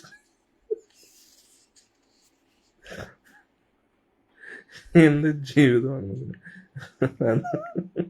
അന്നേരം ഇങ്ങനെയുള്ള ജീവിതം കൊണ്ട് എന്ത് കിട്ടാനെന്നോ. നാരായണ. ഹരേ കൃഷ്ണ. ഒന്നും പറയാനില്ല കേട്ടോ, സത്യം. അന്നേരം കലിയെടുത്ത് പറഞ്ഞു, കലി പറഞ്ഞു എനിക്ക് ഒരു സ്ഥലം കൂടെ തരണം. അന്നേരം എവിടെയാണോ സ്വർണം കൂട്ടി വെച്ചിരിക്കുന്നത് അവിടേക്ക് ഇടിച്ച് കയറിക്കണം. അന്നേരം നമ്മുടെ നാട്ടിൽ എവിടെയാ സ്വർണം ഇല്ലാത്തത്? എവിടെയാ സ്വർണം ഇല്ലാത്തത്? സ്വർണം അങ്ങോട്ട് നല്ല ഐശ്വര്യമായിട്ട് അമ്പലത്തിൽ വിവാഹം കഴിപ്പിക്കും, അതിനോടൊപ്പം കലിയും കൂടെ വിളിച്ച് കയറ്റും എന്നുള്ളതാണ് അല്ലേ? കിലോ കണക്കിന് സ്വർണങ്ങൾ ഇങ്ങനെ വെച്ചേക്കും എന്നുള്ളതാണ്. എന്നിട്ട് ഭർത്താവിൻ്റെ നോട്ടം മൊത്തം ആ സ്വർണത്തിലാണ്. അമ്മയമ്മയുടെ നോട്ടം ഇതൊക്കെ വിറ്റിട്ട് മോനെ നമുക്ക് കുറേ കാര്യങ്ങൾ ചെയ്യണം. മോനെ എത്ര കിലോ വേണം മോനെ? എന്തായാലും അമ്മ ഇത്രയെങ്കിലും കാണും. എങ്ങനെയെങ്കിലും ആദ്യം കുറേ ദിവസം നീ വഴക്കൊന്നും കൂടരുത് കേട്ടോ. അവളുടെ എല്ലാ ആഭരണങ്ങളും നമ്മുടെ കയ്യിലാവുന്നവരെ നീ ഒന്നും പറയാം.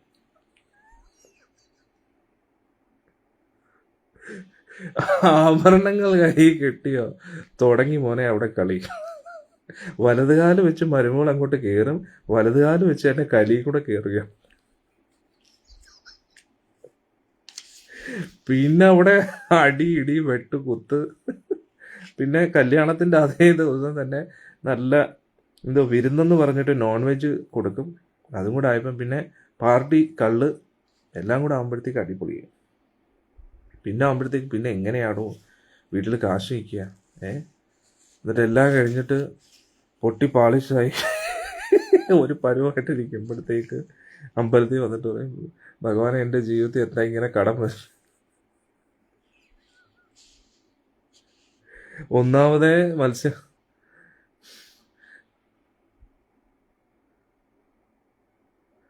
വലിയ എന്തോ പറയാൻ വന്നു. ഒന്നാതെ ഈ 4 യമനിയമങ്ങൾ തെറ്റിച്ചുകൊണ്ടിരിക്കുക. ഇതിൻ്റെ കൂട്ടത്തിൽ കല്യാണത്തിൽ സ്വർണം കൂടെ കൊണ്ടുവന്ന് അടിപൊളിയാണ്. സ്വർണത്തിലാണ് ഏറ്റവും കൂടുതൽ കലി ഇരിക്കുന്നത്. അവിടുന്ന് പിന്നെ കലിക്കൊരു എൻട്രി കൊടുത്താൽ മതി, ബാക്കിയെല്ലാം കലി നോക്കിയോളൂ. അവിടെ എപ്പോഴും കലഹവും കാപട്യവും. ഇതൊന്നും പോരാഞ്ഞിട്ട് ലഹരി ഉപയോഗിക്കുക, കള്ള് കഞ്ചാവ് അടിക്കുക, ഭാര്യ നിൽക്കുമ്പം തന്നെ വാട്സപ്പിൽ വേറെ പെണ്ണുമായിട്ട് ചാറ്റ് ചെയ്തുകൊണ്ടിരിക്കുക. എന്നിട്ട് ഭാര്യ, എന്താ ചേട്ടന് കഴിക്കാൻ എന്താ വേണ്ടുന്നേ? അന്നേരം പറയും, ഇത് ഉണ്ടാക്കിയാൽ മതി മോളെ. എന്നിട്ട് അടുക്കളയിൽ ചെന്നിട്ട് ഭാര്യ വേറെ ഏതോ ആണുങ്ങളുമായിട്ട് ചാറ്റ്. എന്നിട്ട് ആ ആണിൻ്റെ വീട്ടിൽ ഇരുന്നിട്ട് ഇവരുമായിട്ട് ചാറ്റ് ചെയ്യുന്നിട്ട് ഈ ചാറ്റ് ചെയ്യുന്ന ആളും വല്ലാത്തൊരു ലൂപ്പടെ. എന്ത് ജീവിതമാണ്.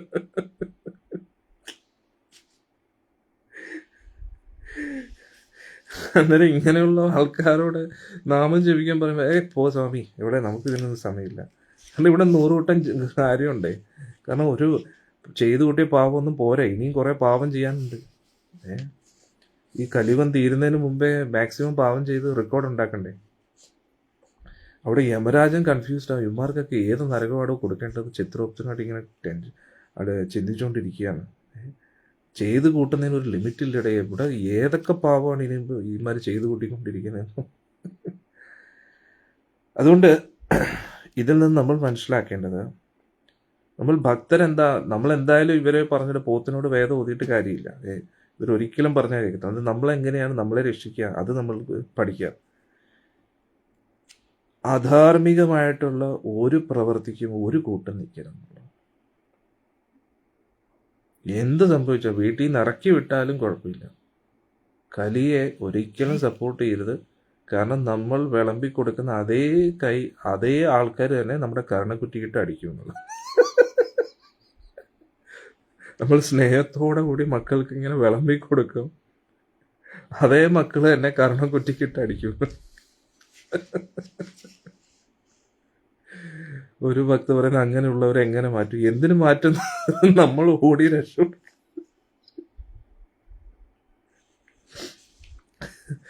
അതുകൊണ്ട് ഈ 4 കാര്യങ്ങൾക്ക് ഒരു തരത്തിലും സഹകരിക്കരുതെന്നുള്ളത്.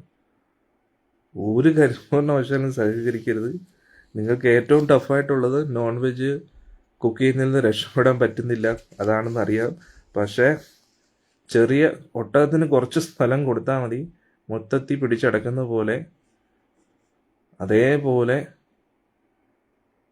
ഒരു ഭക്ത പറയുന്നു, ഇവർ സത്സംഗം കേൾക്കുന്നില്ല. പിന്നെ അതിൻ്റെ കുറവ് കൂടെ ഉണ്ട്.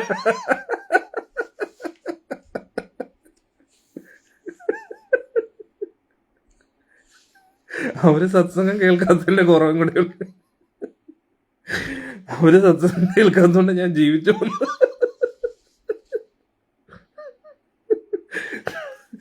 അല്ലെങ്കിൽ എല്ലാരും കൂടെ എന്നെ ആദ്യം സമാധിയാക്കും.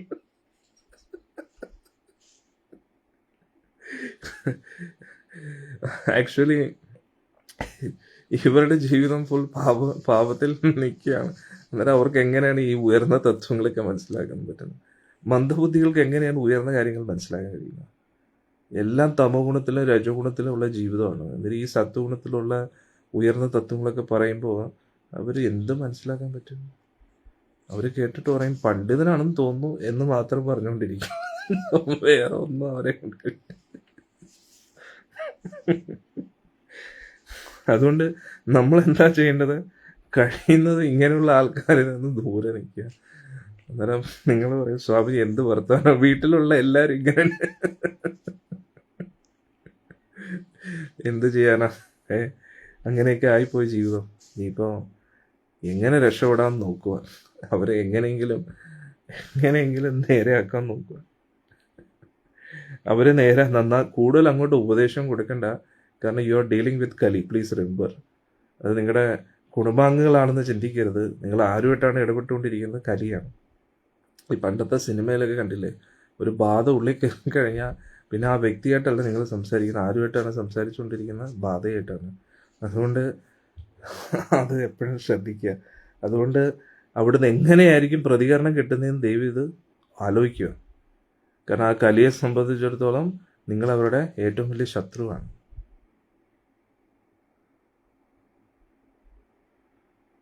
ഒരു ഭക്തൻ പറയുന്ന, വീട്ടിൽ മാംസം പാചകം ചെയ്യാറില്ല, ഫിഷ് മാത്രം മതി, അത് മാത്രം മതി, അത് മാത്രം മതി, ബാക്കിയെല്ലാം മെല്ലെ മെല്ലെ കലി കൂട്ടാൻ ശ്രമിച്ചോളൂ കേട്ടോ, പേടിക്കണ്ട. ചെറിയൊരു സ്ഥലം കൊടുത്താൽ മതി, കലി ബാക്കിയെല്ലാം ചെയ്തോളും. അതുകൊണ്ട് നിങ്ങൾ ഓർക്കുക, നിങ്ങൾ ഡീൽ ചെയ്യുന്നത് കലിയായിട്ടാണ്. അന്നേരം കലിക്ക് നിങ്ങൾ ആരുടെ അച്ഛനാണോ, ആരുടെ അമ്മയാണോ, ആരുടെ ഭാര്യയാണോ, ആരുടെ ഭർത്താവാണോ ഒന്നും അറിഞ്ഞുകൂടാ. കലിക്ക് ഒന്നേ അറിയത്തുള്ളൂ, നിങ്ങൾ അവരുടെ ശത്രുവാണ്. അതുകൊണ്ട് എന്ത് പറയും, എന്ത് സംസാരിക്കും, ഒന്നും പറയാൻ കഴിയില്ല. ഹരേ കൃഷ്ണ. അന്നേരം പരീക്ഷൺ മഹാരാജ് എന്ത് ചെയ്തു? ഇനി കുറച്ച് കാര്യങ്ങളും കൂടെ ഉണ്ട് ഇതുമായിട്ട് ബന്ധപ്പെട്ട്, അത് നമുക്ക് നാളെ ചർച്ച ചെയ്യാം. ഇന്നിപ്പോൾ സമയം തീരാറായി. ഇന്നത്തെ സത്സംഗം തമാശപരമായിട്ട് നമ്മൾ പല കാര്യങ്ങൾ പറഞ്ഞെങ്കിലും ഇതിലൊരുപാട് വാസ്തവികതയുണ്ട്. നമ്മൾ ആരെയും കളിയാക്കാൻ വേണ്ടിയല്ല ഇതൊക്കെ പറഞ്ഞത്, നമ്മൾ ശ്രദ്ധിക്കേണ്ടതായിട്ടുണ്ട്. മനസ്സിലായില്ലേ? ഇതൊന്നും സിമ്പിളല്ല. നമ്മൾ വളരെയധികം ചിന്തിക്കേണ്ട കാര്യങ്ങളാണ് ഇന്ന് നമ്മൾ ചർച്ച ചെയ്തത്. എല്ലാവരും ലൈക്ക് ചെയ്യുക, കമൻസിൽ ഇന്ന് നിങ്ങൾക്ക് മനസ്സിലായ കാര്യങ്ങൾ ഇടുക. കൂടുതൽ പേരിലേക്ക് ഈ സന്ദേശം എത്തിക്കാൻ അടിയനെ സഹായിക്കും. ഹരേ കൃഷ്ണ.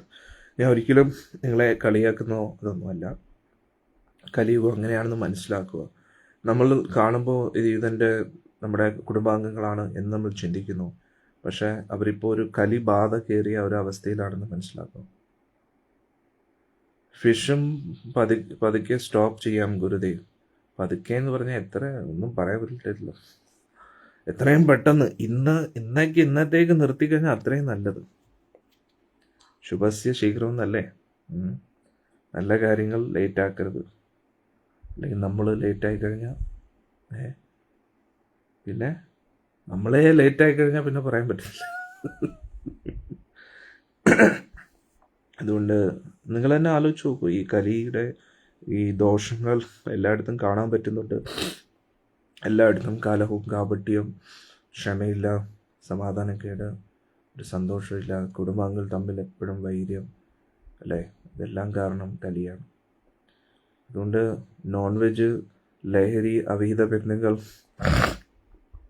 ചൂതുകളി, ഇതിലൂടെ കുടുംബത്തിലൊരു സന്തോഷം സമാധാനം ഉണ്ടെങ്കിൽ പിന്നെയും കുഴപ്പമില്ല. ഭക്തരുടെ വീട്ടിൽ ഭക്തരല്ലാത്തവരുമുണ്ട്, അവരുടെ വീട്ടിൽ കലി ഉണ്ടാകുമോ? പിന്നെ ഞാനിപ്പോൾ ആരെക്കുറിച്ചാണ് പ്രജി പറഞ്ഞു? എവിടെയൊക്കെ നോൺ വെജ് കഴിക്കുന്നുവോ, എവിടെയൊക്കെ ലഹരി പദാർത്ഥങ്ങൾ ഉപയോഗിക്കുന്നുവോ, എവിടെയൊക്കെ അവിഹിത ബന്ധങ്ങൾ ചെയ്യുന്നുവോ, എവിടെയൊക്കെ ചൂത് കളിക്കുന്നുവോ, അവിടെയൊക്കെ കലിയുടെ വാസമുണ്ട്. നമ്മൾ ക്ഷേത്രത്തിൽ പോകുമ്പോൾ നമുക്ക് സമാധാനം കിട്ടുന്നത് എന്തുകൊണ്ടാണ്? പുറമെങ്കിലും ഈ 4 കാര്യങ്ങൾ അവിടെ നടക്കാറില്ല. ഈ 4 കാര്യങ്ങൾ ഒഴിവാക്കുമ്പോൾ തന്നെ, നമ്മൾ എവിടെയാണോ ഇരിക്കുന്നത് അവിടെ നിന്ന് ഈ 4 കാര്യങ്ങൾ ഒഴിവാക്കുമ്പോൾ തന്നെ നമുക്ക് ആ സ്ഥലത്തൊരു സമാധാനവും സന്തോഷവും കാണും. നമ്മുടെ ജീവിതത്തിൽ നിന്ന് അത് മാറ്റുമ്പോൾ നമുക്കും സന്തോഷം സമാധാനം കിട്ടും. നമ്മുടെ കുടുംബാംഗങ്ങൾ മൊത്തത്തിൽ ആ ഒരു തീരുമാനത്തിലേക്ക് എത്തുമ്പോൾ കുടുംബാംഗങ്ങൾ തമ്മിൽ ഒരു ഐക്യം കാണും. കോമൺ സെൻസ് ആയിട്ടുള്ളൊരു കാര്യം. നമ്മുടെ വീട്ടിൽ ഒരാളെങ്കിലും അത് പാലിക്കാതിരിക്കുമ്പോൾ ആ ഒരാൾ മതി കുടുംബത്തെ നശിപ്പിക്കാനായിട്ട്. അതുകൊണ്ട് പൊതുവേ ഞാൻ ഭക്തരോട് പറയുമ്പോൾ, സ്വാമിജി എന്ത് പറയാനാ, അവർ പറഞ്ഞാൽ കേൾക്കുന്നില്ല, അതുകൊണ്ട് പിന്നെ ഞാൻ ഒന്നിനും എതിര് നിൽക്കാറില്ല. പക്ഷേ അതിൻ്റെ സീരിയസ്നെസ് അവർക്കല്ല മനസ്സിലാവാത്തത്, നിങ്ങൾക്കാണ് മനസ്സിലാവുന്നത്. ഒരു ഭക്ത പറഞ്ഞ് ഇന്ന് കുറച്ചുകൂടെ സത്സംഗം കണ്ടിന്യൂ ചെയ്യാം, നമുക്ക് വൈകിട്ട് കാണാമല്ലോ. വൈകിട്ട് ഇടിപൊളി മഹാഭാരതം, ഇടി കൊണ്ടുള്ള പൂരമാണ്. അന്നേരം നമുക്ക് വൈകിട്ട് ചർച്ച ചെയ്യാം. അന്നേരം ഇതൊന്നും നിസ്സാരമായിട്ട് കാണരുത്. ഇപ്പം നമ്മൾ എത്ര നമ്മുടെ മക്കളോ ബന്ധുക്കളോ ആണെങ്കിൽ പോലും നമ്മൾ അവർക്ക് അറിഞ്ഞുകൊണ്ട് വിഷം കൊടുക്കുമോ, കഴിക്കാൻ കൊടുക്കുമോ? ഒരിക്കലില്ല. നമ്മൾ ആരെങ്കിലും നമ്മുടെ മക്കൾക്ക് കഞ്ചാവ് കൊടുക്കുമോ? ഇല്ല. അതേപോലെയാണ് പ്രഭുജന ഞാൻ ഇന്ന് ആശ്രമത്തിലുണ്ട്. വലിയ അത്ഭുതമാണല്ലോ സ്വാഗതം. എന്നാലും നമ്മൾ മനസ്സിലാക്കേണ്ടത് ഒരു തരത്തിലും നമ്മൾ ഈ 4 കാര്യങ്ങൾക്ക് ഒരു കോംപ്രമൈസും ചെയ്യരുത്. പ്രത്യേകിച്ച് സ്വർണ്ണമൊന്നും നമ്മളിങ്ങനെ സൂക്ഷിച്ചു വയ്ക്കാൻ പാടില്ല. അത് ഭഗവാന്റെ കഴുത്തിലിരിക്കുമ്പോൾ നല്ലതാണ്, ഭഗവാന് ചാർത്തുമ്പോൾ അത് ഭംഗിയാണ്. പക്ഷേ അല്ലാതെ വരുമ്പോൾ അതെന്താണെന്ന് ഏതറ്റം വരെ പോകുമെന്നും പറയാൻ പറ്റത്തില്ല. അതുകൊണ്ട് നമ്മൾ വളരെ ശ്രദ്ധിക്കണം. നമ്മളൊരിക്കലും ഒരു തരത്തിലും ഈ 4 കാര്യങ്ങൾക്ക് കോൺട്രിബ്യൂട്ട് ചെയ്യരുത്, കൂട്ട് നിൽക്കരുത്. കാരണം ചെറിയൊരു സ്പേസ് കൊടുത്താൽ മതി കലി അതിലൂടെ കയറിക്കഴിഞ്ഞാൽ കലിക്ക് പിന്നെ ബിൽഡപ്പ് ചെയ്യാൻ അറിയാം. ചെറിയൊരു സ്ഥലം കൊടുത്തു കഴിഞ്ഞാൽ അവിടെ നിന്ന് എങ്ങനെ എക്സ്പാൻഡ് ചെയ്യണമെന്ന് കലിക്കറിയാം. അതുകൊണ്ട് ഒരു തരത്തിലും സ്പേസ് നമ്മൾ കൊടുക്കരുത്. ലഹരി പദാർത്ഥങ്ങൾക്കോ അവിഹിത ബന്ധങ്ങൾക്കോ ചൂത് കളിക്കോ മത്സ്യമാംസാദികൾക്കോ ഒരു ചെറിയ സ്പേസ് പോലും നമ്മുടെ കുടുംബജീവിതത്തിൽ കൊടുക്കരുത്. ഒന്നെങ്കിൽ കുടുംബക്കാർ അത് ഉപേക്ഷിക്കുക, അല്ലെങ്കിൽ നമ്മൾ കുടുംബത്തെ ഉപേക്ഷിക്കുക എന്നേ എനിക്ക് പറയാൻ കഴിയൂ. കാരണം എന്താണെന്നറിയാമോ? ഒരിക്കലും നിങ്ങൾ തെറ്റിദ്ധരിക്കരുത്. കാരണം ആ ഒരു അവസ്ഥയിലേക്ക് എന്തായാലും എത്തും. ഒരിടത്ത് ഒരു ഭക്ത പറയുന്നു, മോക്ക് വെയിറ്റ് കുറയുന്നു, ഇത് നോൺ വെജ് കഴിക്കാത്തത് കൊണ്ടാണെന്ന് പറഞ്ഞ് വഴക്കാണ്. അതുകൊണ്ട് അവർ നിർബന്ധിപ്പിച്ച് അവളെ കഴിപ്പിക്കും. അത് പ്രോബ്ലമാണ്. തീർച്ചയായിട്ടും പ്രോബ്ലമാണ് മതി. ആന വെജിറ്റേറിയൻ അല്ലേ കഴിക്കുന്നത്?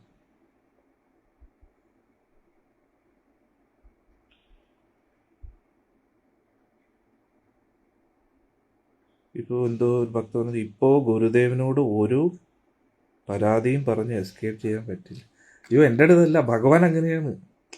നമ്മൾ സ്ട്രിക്റ്റ് ആയിരിക്കണ്ടേ? ഇപ്പോൾ ഉദാഹരണത്തിന് ഒരു ഡോക്ടറിൻ്റെ അടുത്ത് നമ്മൾ പോയിട്ട് കുറച്ച് മധുരം കഴിച്ചോട്ടെ, ഡയബറ്റീസ് ഉള്ളൊരു പേഷ്യൻ്റ്, ഞാൻ കുറച്ച് മധുരം കഴിച്ചോട്ടെ, കഴിച്ചു കഴിഞ്ഞാൽ ശരിയല്ല. അത് അകത്ത് നിന്ന് ഇങ്ങനെ തന്നെ ഇരിക്കുക, നമ്മുടെ ആന്തരിക അവയവങ്ങളെയൊക്കെ തകർത്തുകൊണ്ടിരിക്കുക. പിന്നെ എന്തിനാണ് നമ്മൾ കഴിക്കുന്നത്?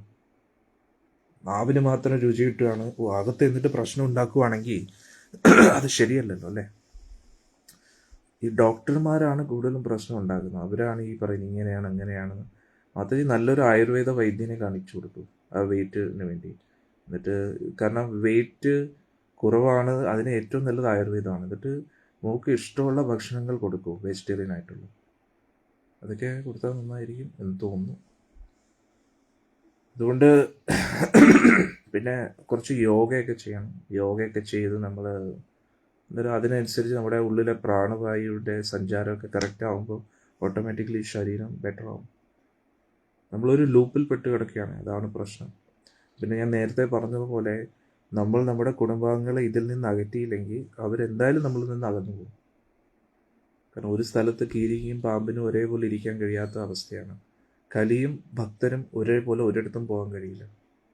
ഒന്നുകിൽ ഭക്തി ഉപേക്ഷിക്കേണ്ടി വരും, അത് നിങ്ങൾക്ക് എന്തായാലും സാധ്യമല്ല. അത് ഏറ്റവും വലിയ മണ്ടത്തരമായിരിക്കും. കുടുംബത്തിൻ്റെ പേരിൽ സ്വന്തം ഭക്തിയെ ഹോമിക്കുന്നത് അത് ഏറ്റവും വലിയ ആപത്താണ്. പക്ഷെ അതേ സമയത്ത് കുടുംബത്തിൽ നിന്ന് കുറച്ച് അകന്ന് നിൽക്കുകയാണെങ്കിലും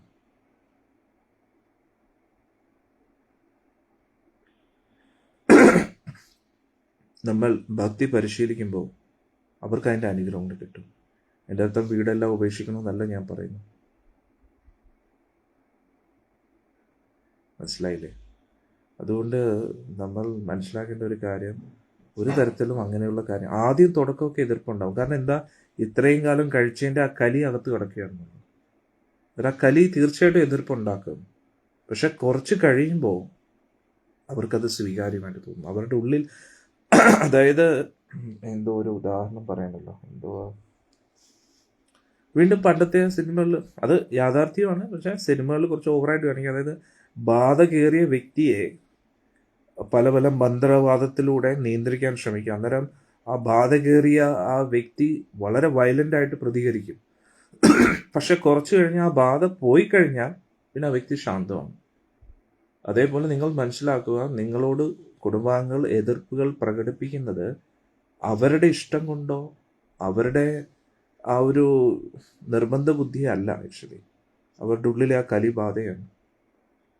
പിന്നെ ഒരു പ്രാന്താശുപത്രി ചെന്നിട്ട് നോർമലായിട്ടുള്ള വ്യക്തിയും അബ്നോർമലായിട്ട് എല്ലാവർക്കും തോന്നും. നമ്മൾ ജീവിക്കുന്നത് കലിയുഗത്തിലാണ്, കലിയുടെ യുഗമാണ്. അന്നേരം 90% ആൾക്കാരും കലി ബാധിതരാണ്. അന്നേരം അങ്ങനെയുള്ള ആൾക്കാരുടെ ഇടയിൽ നല്ല കാര്യങ്ങൾ പറഞ്ഞാൽ നമ്മളെ വിഡ്ഢികളായിട്ട് ചിത്രീകരിക്കും. മനസ്സിലായില്ലേ? പക്ഷേ മറ്റുള്ളവർക്ക് മനസ്സിലായാലും ഇല്ലെങ്കിലും നമുക്ക് മനസ്സിലാക്കുക. കാരണം ഒഴുക്കിൽപ്പെട്ട് പോയി കഴിഞ്ഞാൽ എല്ലാവരും കുടിയിലേക്ക് പോവുകയാണ്, നമ്മളും അങ്ങോട്ട് പോകും. അന്നേരം നിർഭാഗ്യവശാൽ നമ്മൾ കലിയുഗത്തിലാണ്. പക്ഷെ ഭാഗ്യവശാൽ നമുക്ക് ചൈതന്യ മഹാപ്രഭുവിൻ്റെ കാരുണ്യം ലഭിക്കാൻ സാധ്യതയുണ്ട്.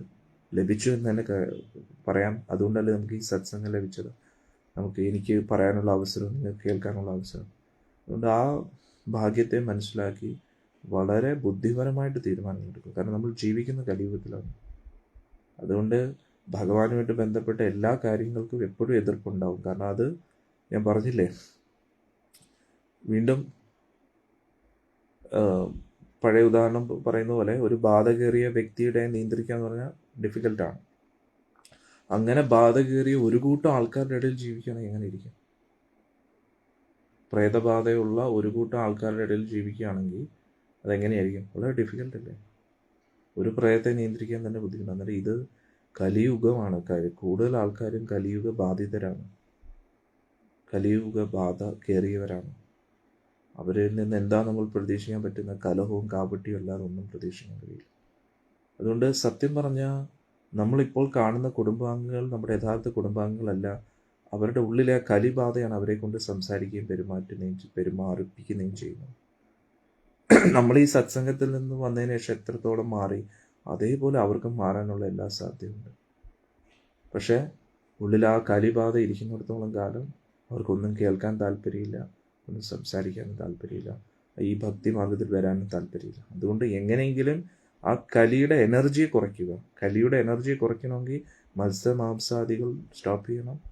അറ്റ്ലീസ്റ്റ് നമ്മൾ അതിനു വേണ്ടി കോപ്പറേറ്റ് ചെയ്യാതിരിക്കണം. കാരണം ഉള്ളിൻ്റെ ഉള്ളിൽ നിന്നും എന്തായാലും അവർക്കറിയാം, ഇതെൻ്റെ അമ്മയാണ്, ഇതെൻ്റെ അച്ഛനാണ്, ഭാര്യയാണ്, ഭർത്താവാണ്, കുട്ടികളാണെന്ന് എന്തായാലും അവർക്കറിയാം. ആ ഇമോഷൻസ് വെച്ച് ഇപ്പോൾ അവർ നിങ്ങളെ ബ്ലാക്ക്മെയിൽ ചെയ്തുകൊണ്ടിരിക്കുകയാണ്, നിങ്ങളെ കൊണ്ട് അവരുടെ വശത്തേക്ക് ആക്കിക്കൊണ്ടിരിക്കുകയാണ്. അതിന് പകരം നിങ്ങൾ അതേ ഇമോഷൻസിനെ അവരെ നല്ല മാർഗത്തിലേക്ക് കൊണ്ടുവരാൻ വേണ്ടി ഉപയോഗിക്കണം. പക്ഷെ നേരെ തിരിച്ചാണ് ഇപ്പോൾ നിങ്ങൾ ചെയ്തുകൊണ്ടിരിക്കുന്നത്. നിങ്ങൾ അവർ പറയുന്ന എല്ലാത്തിനും കൂട്ടു നിന്നുകൊണ്ടിരിക്കുകയാണ്. അതിലൂടെ നിങ്ങൾക്കും പ്രയോജനമില്ല, അവർക്കും പ്രയോജനമില്ല. പ്രയോജനമില്ല എന്ന് മാത്രമല്ല, കൂടുതൽ കൂടുതൽ ദോഷം ഉണ്ടാക്കിക്കൊണ്ടിരിക്കുകയാണ്. അതുകൊണ്ട് നിങ്ങൾ സ്ട്രോങ് ആയിട്ട് നിന്നു കഴിഞ്ഞാൽ ആദ്യം കുറേ എതിർപ്പുകളൊക്കെ ഉണ്ടാവും, പക്ഷെ പിന്നെ ക്രമേണ എല്ലാം ശരിയാവും. പ്രഹ്ലാദനെ കണ്ടില്ലേ? പ്രഹ്ലാദം ഉറച്ചു നിന്നു. അവസരം എന്തായി? എല്ലാത്തിനും ഒരു തീരുമാനമായി. ലോകമെമ്പാടും ശാന്തി സ്ഥാപിക്കപ്പെട്ടു. പാണ്ഡവർ ഒരുപാട് ദുരിതങ്ങളൊക്കെ അനുഭവിക്കേണ്ടി വന്നു, പക്ഷെ അവർ അവസാനം വിജയിച്ചു എന്നുള്ളത്.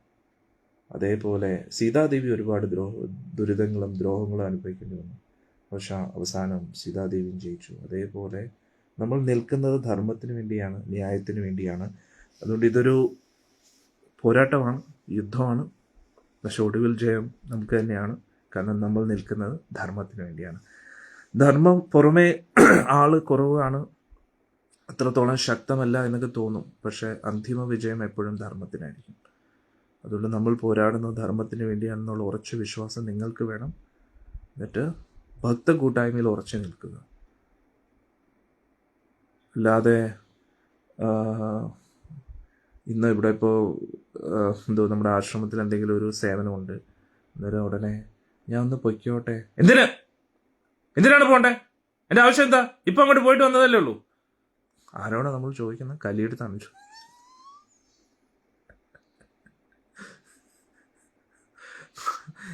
കലിയെടുത്ത് ചോദിച്ചു കഴിഞ്ഞാൽ എപ്പോഴെങ്കിലും പെർമിഷൻ തരും.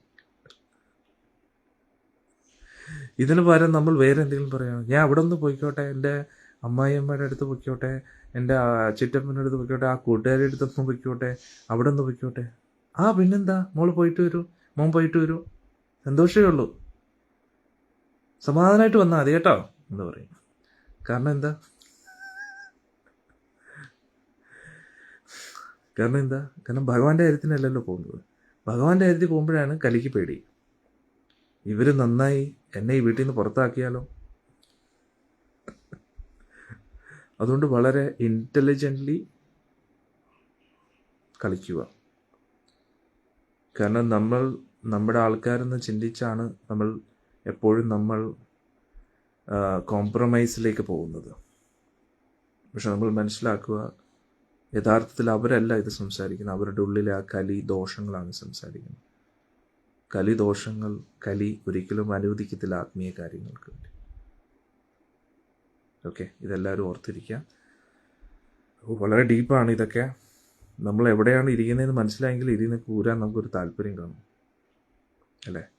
ഭഗവാൻ അനുഗ്രഹിക്കട്ടെ. ഭഗവാനോട് പ്രാർത്ഥിക്കുക, ജപിക്കുക, പറ്റുന്ന പോലെ ഭഗവാന്റെ സേവനങ്ങൾ ചെയ്യാം. ഇനി നമുക്ക് അടുത്ത സത്സംഗത്തിൽ കാണാം. ഇന്ന് വൈകുന്നേരത്ത് മഹാഭാരതത്തിൽ. ഹരേ കൃഷ്ണ.